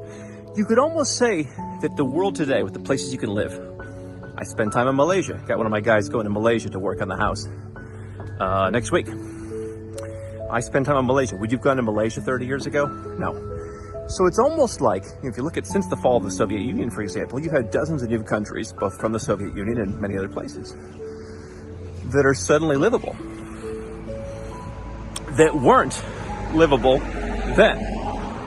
And so to me, that degrades the argument for, well, I'm just going to own crypto, and how are they going to find me? Well, they're going to find you because they have billions of dollars, and they're spending billions of dollars to try and find people who aren't paying their taxes. Whether you agree with the taxes or not, and I'm an advocate for low taxes, zero if you want. If there's a place that offers that, why not? We help people do both. But don't be screwing around. Don't be thinking they won't find you. Same thing with offshore bank accounts. If you're an American especially, file your forms. Do what has to be done. If you don't like it, go where you're treated best. Find somewhere else. And don't think, I've seen this years ago, if you don't make that much money, just go to whatever and they're not going to bother with you. And listen, some people get a false sense of security because sometimes it takes 5 years for the authorities to, catch up with you. The tax man, it takes them 5 years to catch up with you. But, especially if you're from the U.S., or some other big country, they have resources. They're going to come and get you. And Sam Bankman-Fried is another example of that. I've seen people who are in Dubai, guys doing scams on social media. U.S. wants them, here they are. So for me, rather than taking the arrogant approach, and I think I've been successful in life because I'm always thinking, where am I not smart enough? Rarely am I thinking I'm the best, I'm the smartest. Nobody knows more than I do. And I think that served me well. I've stayed out of trouble. And I want you to stay out of trouble. So take it from SBF. Now, the Bahamas obviously is pretty close away. It's pretty close to the U.S. But the UAE is not that close. They send people back all over the world. So if you don't agree with the laws where you live, now obviously I think it's probably illegal what SBF did pretty much everywhere on Earth. If you're going to scam people, there's nowhere you can go. But if you just, don't agree with the rate of tax, if you just don't agree with the regulations or the policies or whatever the case may be where you live, go where you're treated best. Get a residence permit and move there. Or get citizenship and move there if they offer citizenship by investment or if you qualify for citizenship by descent. And in some cases, get citizenship. Let's say you want to live in, somewhere in Europe. If you can get one European Union country passport, you can live in the other European Union countries. So people will ask us, why should I get my Polish citizenship by descent? I don't live in Poland. Well, do you want to live in English-speaking Ireland or Malta or Cyprus? Do you want to live in romantic France? I don't know why you'd want to do that and pay so much, but you can do that. So there's options. Same with Caribbean citizenship by investment, which, by the way, 4 of the 5 countries talking about raising their price. I've been telling you that for years.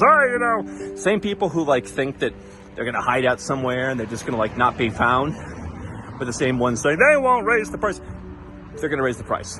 It appears 4 to 5 Caribbean countries set to double the price in some cases to up to a $200,000 floor, up from a $100,000 floor. So I'm not on the side of big country governments like the U.S. For people like you and me who just want to be left alone, who maybe we want to pay some fair rate of tax, but we think, if I made $10 million, am I getting $5 million in value if I pay 50% tax on the whole? When other people pay $5,000 to get the same? When is my fair share enough? We actually look at it reverse of most people. We actually think, if I'm contributing a couple $1 million, maybe that's enough. Leave me alone. But if that's you, Nomad Capitalist helps people like you, and I'm all for that. That's the way you want to do it. Find a place that matches your values. The more time I spend overseas, the more time I realize that I get it's hard to move. I just was in Bogota a couple weeks ago with a guy. He's got 5 kids, lives in 3 different places, and I don't think in all of them he owns homes. He was staying in a hotel. They do it. So if you're single, if you're married, if you have kids, you can go where you're treated best. There's no excuse. I get it's hard. One of the things that we try and do for our clients is go through a lot of the human element and humanize it and ask a lot of good questions and not just pitch product and not just tell you, yeah, Malta's the answer to everything or Dubai is the answer to everything. We should try and get to know you so you make the right decisions so it's easier. It's something I wish I would have had when I was starting out, which is why I created the service that I did. Costs a little bit more up front, but costs a lot less in the long run if you do it right. So I get it's hard to make that first step, but if you don't like the way things are going, my fundamental belief, and you're welcome to disagree, is that you have to decide where you want to go, where they share your values, whether that's taxes, whether that's personal freedom, whether that's business regulation, whatever the case may be. You have to go to that place. Go to places so you can be the best version of yourself, so you don't have to screw around. That's my perspective, because I don't think I'm smarter than anybody else. I figure, you know what, if I make a mistake, the IRS is going to find me. Ultimately, I'm no longer a U.S. taxpayer, so I don't worry about the IRS, at least at the same level. And That's what I think you should do. Whether it's giving up your citizenship, whether it's leaving your country, whether it's just moving some money. Do it the right way. Follow the laws. If you don't like the laws, again, if you're committing fraud, there's no way you're going to like the laws. So, don't do that. We screen people and we turn people away who do nasty stuff like that because we don't want it. We want to work with honest people. That's just how I work. There's plenty of guys out there. They'll sell you a fake Mexican passport. You'll get in trouble eventually. Hey, shady people help shady people. That's not what we do. I don't want good people to get caught into that stuff. Don't get your fake Mexican passport. Oh, yeah, we know a guy. We know a guy. Okay. Yeah, shady stuff. Don't work with those guys.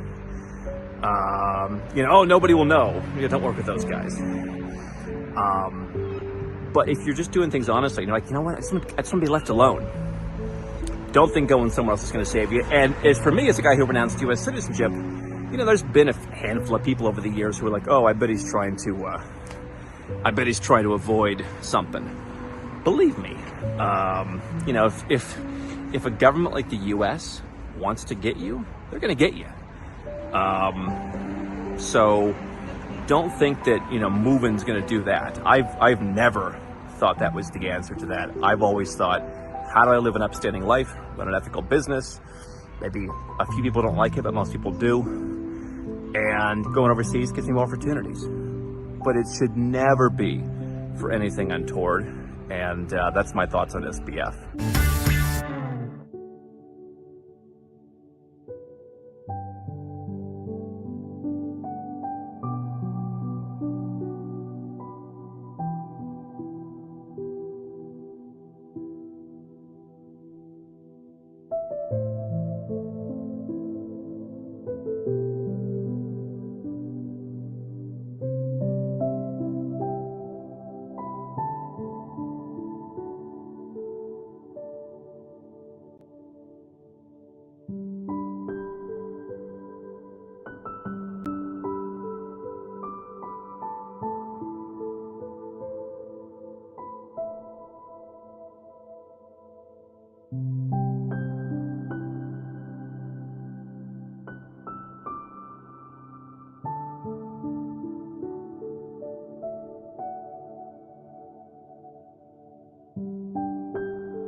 In this video, we are doing a deep dive into eggs, which are one of the most unique ingredients on the planet.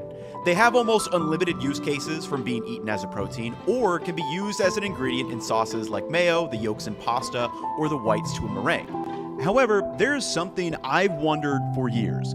Are the more expensive eggs actually worth it? Lately, like a lot of other grocery items, egg prices have only gone up. The lowest cost I saw in the store was just 15 cents per egg, while the most expensive was 92 cents per egg. Which may not sound like a lot, but if you were eating an egg or two for breakfast most days, that could add up to a couple of $100s per year. Not to mention, there is a ton of confusing information about exactly what is better about more expensive eggs. For example, does the yolk color actually correlate to a better tasting one? Well, that changes with this video.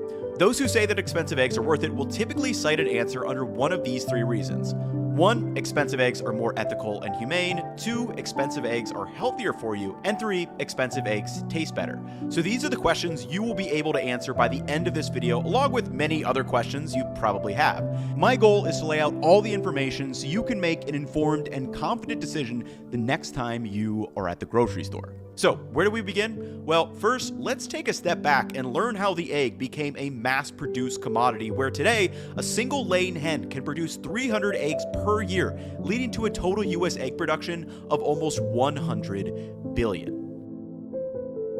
Let me tell you the 2 reasons why today's sponsor, Made In, makes my favorite non-stick cookware that you'll be seeing in this video.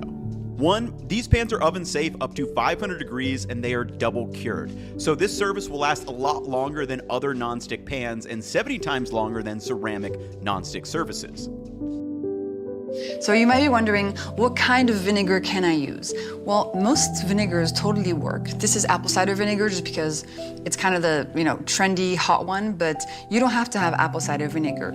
Acetic acid is found in white vinegar, red wine vinegar, in cherry vinegar, in rice vinegar, in whatever vinegar you want. But do not use cleaning vinegar, okay? If it's next to the mops and the toilet paper at the supermarket, that is not drinkable vinegar. And one more note as well. Try to avoid the very syrupy balsamic vinegar, that one that looks kind of like a glaze, because that has a lot of sugar in it. So you can have it at other times, but if you're trying to make a vinegar drink, that's not going to be the right one for you to use. So you might be wondering, what kind of vinegar can I use? Well, most vinegars totally work. This is apple cider vinegar just because it's kind of the, trendy hot one, but you don't have to have apple cider vinegar. Acetic acid is found in white vinegar, red wine vinegar, in cherry vinegar, in rice vinegar, in whatever vinegar you want. But do not use cleaning vinegar, okay? If it's next to the mops and the toilet paper at the supermarket, that is not drinkable vinegar. And one more note as well. Try to avoid the very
I found to have gotten the most satisfaction in my career from effectively listening to people.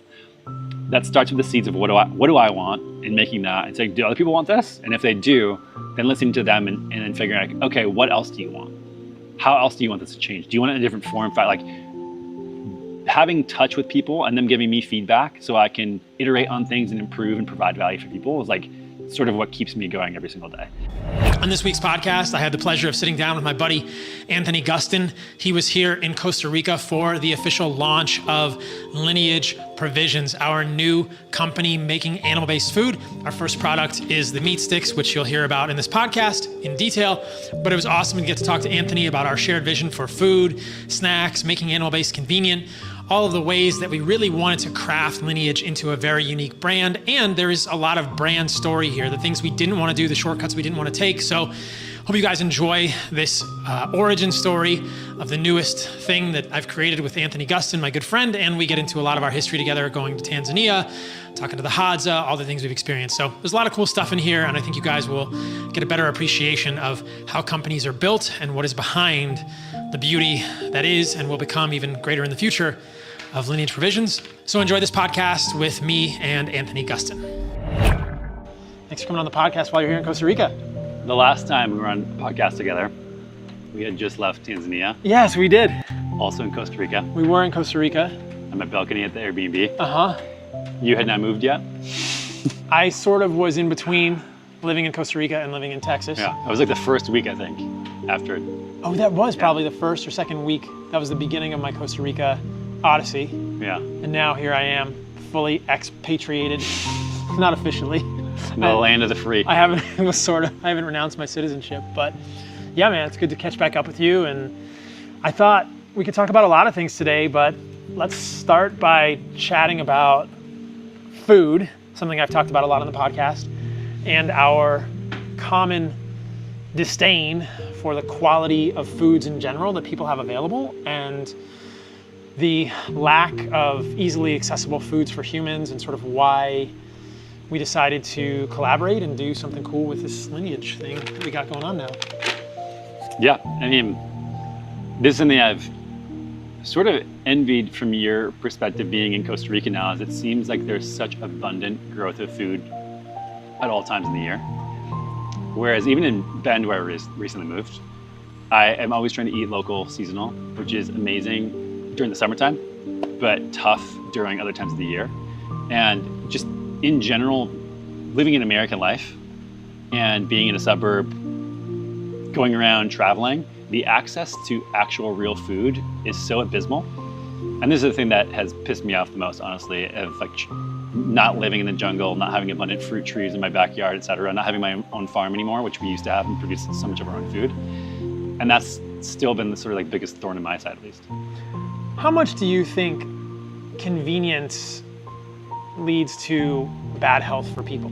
Like, do you think, I've been thinking about this a lot, like I think convenience is a major problem for people, that if there isn't good food easily available, a lot of us don't select good food. Yeah, I saw something that Casey Means, who's a doctor, one of the founders of Levels, posted recently, talking about one of the underappreciated reasons why we're in this crisis of obesity, health issues, chronic disease. And it was that we've separated the tradition of cooking ourselves and producing our own food. And in the 50s, 60s, prioritized as a culture, convenience. We no longer had anybody at home who was making food, having the home cooked meals, and deviated towards prioritizing convenience above all else. And I think that if you trace back where I think, and I think you also think, a lot of these problems come from, there's ultra processed food. I think a lot of the root comes from this quest for convenience, which is something that I think 50 years ago, 70 years ago, like when that first started happening, we have gone so far off track, and most people don't even know how to cook an egg. And like we've lost the skills to grow for sure, but also even prepare our own food. Or to even hunt our own food now, to gather our food in a grocery store. And this is interesting. So right when we did our last podcast, I was in Costa Rica. That was really the beginning of a change in my content also. And I started doing a lot of content in grocery stores, which has been interesting. And I think a lot of people have kind of started doing that content since then, but I started out doing content in Costa Rica in grocery stores, shirtless and shoeless, because I had no concept that anyone else in other parts of the world would think that was weird, because here I am in Costa Rica, it's 80 degrees every day, and it's totally accepted to walk into a grocery store without a shirt or shoes. Since then, I've sort of realized the folly of my ways, but that was sort of my intent, to help educate people based on my perspectives of how to hunt our food, which happens in a grocery store most of the time. Obviously, you and I have been on hunting trips together, or have we? Two different ones. Yeah, with the Hadza, and then also in Texas for deer. Yeah. We've been on multiple hunting trips together. We've hunted things together in the, let's quote unquote, real world, but 99% of people listening to this are hunting in the grocery store, and I think that is a lost skill. But even beyond that, I think, like you said, it's so interesting that as humans, we just don't value the time spent put into food preparation now. In fact, it's devalued. I have a lot of friends who are super successful who have said to me in the past, I don't have the time to shop for my groceries or prepare my own groceries. So what do people do? They do DoorDash, they do Uber Eats, and they're just getting all their food. And I think it's important for people listening to this to realize that if you are not sovereign over your food, you are essentially eating ultra-processed food. You are getting food with additives, with oils, with preservatives that you cannot control, that you were not even aware of, and that is certainly affecting your health negatively. I tweeted something the other day, which was, and I believe this very strongly now that I think about it more as I was thinking about this tweet, and it's that the tweet was, you're not fat because you eat too much food. And I think that our mainstream society tells us you're fat because you eat too much food. You're not fat because you eat too much food, you're fat because you eat the wrong foods. And so I think this idea of food quality is something that you and I both hold very dear. And so it's really cool to be able to collaborate with you, creating foods that may help bridge the gap for convenience for people with really freaking high quality foods. I feel so passionate about that I want to just drop an F-bomb there and say, like, really fucking high quality foods. But like there's a difference. Like, it's hard to find convenient foods that are high quality. Yeah, and I think as consumers were given convenient foods, we had big food companies established that were prioritized convenience first, and then with that went to profit, and then now it's addiction. And so foods are literally engineered to, one, make money off of you, and two, addict you, so that way you keep eating them. Yeah. And no food that's in a package, like at least not much that I know of, are made to actually nourish humans. And I think that is where, when people go into the grocery store, if you have that filter of why is this product made? Was it made to truly nourish me? Or is it made to get my attention, make money off of me, and addict me so I buy this again so I can continue to be made money off of? And I think that is the bifurcation in our food system. And we don't celebrate the people who are actually trying to nourish us, small farmers, people like that, who are making foods for us, not to simply make money off of us. Yeah. Huge difference. I think there's a lot of fake health foods in grocery stores. We've, a couple of times on this trip, we've talked about our mutual disdain for these protein cereals, which are full of pesticides and grains, which are problematic for humans. But in the name of high protein, they're now celebrated as healthy cereals or better cereals. And that's just, I think, a great example of a fake health food.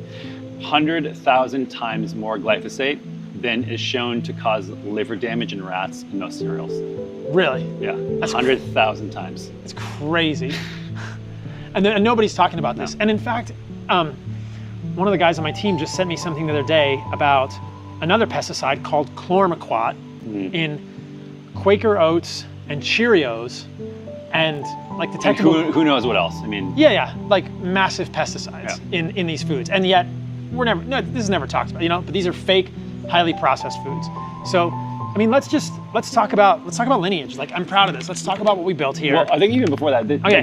Not talking about this yet. The profit motive that people have, and the addiction, and not having the filter of, we're making this food to nourish people, create supply chains of where people are buying ingredients from to get the lowest price thing humanly possible, and not actually check what is in the food. Yeah. There are thousands of different pesticides, herbicides, heavy metals, mycotoxins, microplastics, all of this, PFAs. Yeah, all of this stuff, and none of these companies are testing for any of this stuff. And I think that when I first started dissecting the problem of big food, I was thinking about what are the nutrients that people aren't getting, what's missing, the addiction to the food, eating too much, ultra processed, blah, blah, blah, preservatives. But this sort of like hidden nutrition facts panel that should be on a food of all these environmental toxins that are now getting into the food, I think is just as big of a problem as the nutrients that are missing and everything that comes into real food, heart, liver, organs, meat, etc. This is a great point. So there's really two things going on here. The idea that if you eat a steak or you eat a piece of liver, you're getting a very micronutrient-rich piece of food. Hopefully that steak or liver is from a grass-fed, grass-finished, regeneratively raised, high-quality farm. And you're getting things like iron, choline, vitamin K2, you're getting biotin, you're getting folate, you're getting riboflavin, you're getting peptides, you're getting micronutrients or minerals like manganese or magnesium or selenium. And you're getting these things which are very absent from processed foods, but hopefully... And macronutrients that are in amounts and types that we can actually send signals to our body that we're eating the right foods. So, for example, seed oils versus the fat that's in a ground beef or steak. Right. Very different signal to your body, very different thing happening metabolically. Absolutely. You're also getting that as well. Absolutely. So this is a super important point. The idea that this is what frustrates me about the high-level idea of calories in, calories out. Yes, there are laws of thermodynamics that have to do with the creation and destruction of energy and the fact that that doesn't happen, but the idea that all fat is 9 calories per gram and affects you similarly is, I think, completely false. That all protein is created equally, that all carbohydrates are created equally. This is so false to me, and it doesn't account for any food quality. Our bodies aren't bomb calorimeters. Exactly. And this is how you put it in a closed system, then measure it, and then you get a unit of energy. Heat, yeah. And if you look at how you drive a vehicle, even if you need fuel in there, and you can put too much fuel in the tank that spills over, that can start a fire and explode the vehicle. But it depends how you drive it, what type of fuel, what's mixed with that fuel. There's so many other things that get a different miles per gallon. The weight of the vehicle, so many different things. Contaminants in the fuel. Yeah, and we're not machines either. And we're very reactive to this. And this is something that's so interesting for me, and I've often put a lot of effort into trying to communicate clearly for people that these food is information. And beyond macronutrients, when we're talking about macronutrients, we're talking about carbohydrates, fat, and protein, generally speaking. Beyond macronutrients, even within the macronutrients, like you said, there are certain fats, whether it's an 18-carbon omega-6 polyunsaturated fat, which is linoleic acid, versus an 18-carbon saturated fat, like stearic acid, the fats are signaling molecules for our body. So just in terms, calories is a horrible metric because calorie is a measure of heat. And just because you're putting something in your body that can be burned and that can create heat doesn't mean your body can utilize it if your mitochondria aren't working. So just because you're putting a fuel in your body doesn't mean you can produce energy out of it if you're metabolically unwell. But even beyond that, these foods can have different signals based on what's in there. So this nutrition label is very interesting because it's just basically a few micronutrients, mostly macronutrients, fat, protein, and carbohydrates. And you hear people all the time, I think now, taking the first half step, which is they're looking at a label and they're going, how many carbs are in this? Which I think is the wrong question to ask, but they're at least looking at a label, thankfully. But it's hard for people to look at a label and tell anything about food quality because, like you're saying, there's no secondary label that says, oh, this product contains this much perfluoroalkylated substances, PFAs. This product contains this many microplastics. This product contains this many heavy metals. This product contains this much glyphosate, chlormequat, and other pesticides. And actually, this product contains this amount of linoleic acid, or this amount of trans fats, or this amount of oxidized fats that aren't. It's so hard for people to know what the quality of a food is.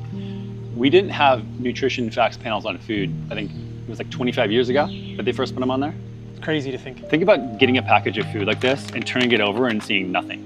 They didn't even have to put ingredients on it. What? I remember I was in grade school and they're like, this thing's rolling out and here's how you read it, which is really interesting. Like, that didn't exist before. And I think that most people tend to exist in whatever is present and not be able to understand that there is a future that can exist. And I think that there should be, and it's something that we can talk about later, what I want to do here is put more on the package, or at least the website, of here's all these other things that you're talking about. Here's more transparency about what's actually in this besides just the total fat and sodium and fiber. Exactly. And I think that was the level of sophistication when they were doing this, that's probably all we knew. I mean, even looking at what's in the food and talking about the work that Stefan Van Vliet is doing at Utah State, 800 plus more metabolites that are in the food that he's saying like are probably pretty essential to human physiology. The complexity of food is interesting to me because if you look at a processed food, it's been basically cooked and refined and bleached and deodorized, whether it's an oil or a Cheeto. There's a limited number of things that are actually in that food. You know, you look at I sometimes will do this in the grocery store when I'm showing people how to hunt in the wild, quote unquote. You can look at a label of Cheetos and it looks like it has a lot of ingredients. And we actually did a reel where we went into a plant-based butcher. This exists? This exists. It exists in Austin, Texas at a Central Market grocery store. They actually have a vegan butcher, and they had like vegan meat, right? They had all these different types of vegan meat, and the ingredient label was literally 96 plus things in it, right? And we think that's ridiculous. And to be fair, a lot of those things were horrible. Monosodium glutamate, like all kinds of fake shit to make something look and taste like fake meat. But there's a database now called foodb.ca. It's a Canadian database. And if you look at beef, if you look at a steak, there are 42,000 components in a steak. The complexity of a piece of meat is orders of magnitude beyond what we think of. Yeah. Steak, protein, plus a little fat. We think of a steak as two things. There are 42,000 components in a steak. There's over 4,000 components in garlic. The idea that's striking to me is that like a whole food, whether it's a plant food or an animal food, is vastly more complex than the reductionistic, ultra-processed food that we're making. Yeah, and I mean, Stefan testing grain-fed, grass-fed, and rotational grazing regenerative beef shows that basically the fingerprint of those compounds completely different. They're just different foods. They may look the same visually, slightly different. They may taste the same, maybe slightly different, but they are different completely on a molecular level. Based on what the animal was eating specifically, because he's testing meats. And the environment, so they're taking in data on stool samples, forage samples, soil samples, what they were eating, when they were rotated, and it's effectively a line up and to the right that shows the practices of the farmer. When they're more species appropriate, the animal is healthier, and you have a much healthier product in the end. This is the reason that I struggle with chickens. Right. And eggs. And I know that on your farm that you had in Texas, you were doing it very intentionally, but that type of chicken and egg is so hard for me to get. Even here in Costa Rica, people always ask, do you eat eggs? Yes, I eat eggs. It's so hard for me to get a chicken that's raised the way it's supposed to be raised, quote unquote. A chicken that's actually foraging. And you know, interestingly, I talked to one of the farmers here at the farmers market, and one of the things I love about being in Costa Rica is they're legit farmers that are up in the mountains outside of where I live. And he has two types of chickens. One of them is called caseros, and they are a chicken that handles the heat better, so they get out of the chicken coop more often, and they're basically outside all the time. So that egg is going to be much more like what I want to eat than a chicken that just stays in an enclosure, even though it's outdoors and is mostly eating grains. I want the chicken to really graze and eat the bugs that it's supposed to eat. This is why I really appreciate ruminants. And by ruminants, I mostly mean cows, but sheep, lamb, goats, bison, these are all ruminants, also deer. These animals can be, you know, more scalably produced in a way where they eat grass from start to finish, and then they're on rotational grazing. That's a very high quality animal. Yeah. And not to be like overly appreciative of cows, but I think that if you took a grass-fed cow, for me, a grass-fed, grass-finished, especially regeneratively raised cow, that is a very uniquely nutritious and well-raised animal versus even the best chickens that you're going to get out there right now. I'm very cow biased. I've put out a request to figure out if there is one commercially produced pork or chicken, like something you could buy at a grocery store, for example, that is species appropriate. Right. And I have not found one example. I know of 3 pork producers. I probably talked to over 100 farmers. This is why I went with pork and chicken, because I was doing a bunch of tests at my farm to figure out different breeds, different feed sources. Can we get them sort of transitioned away from commercial feeding operations? Even the term pasture-raised chicken and pork, I think, is ridiculous, even if it was done at the best thing, because these animals in their genetics are not pasture-raised animals. They shouldn't be out in the wild on grasslands. Cattle should be, because they're descendants of different type of species, like a bison who should roam grasslands in herds. Right.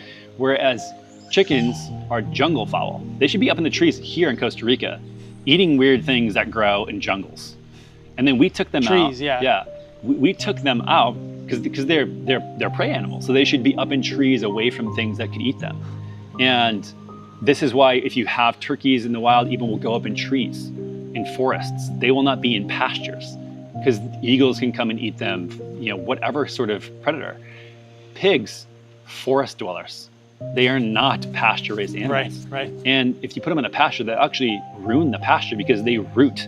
Their species appropriate behavior is rooting, which is great for a forest floor because it turns over leaves that fall down, it mixes in with the soil. That's great for the ecosystem. Yeah. But what a lot of pasture-raised pork producers will do is they'll put rings in their noses so they don't root the pasture up. So that way they can market them as pasture-raised animals. This is how they get their food. This is what they should be doing. Yes. And so even when you look at pasture-raised, and I don't want to, there's a lot of farmers who are trying to do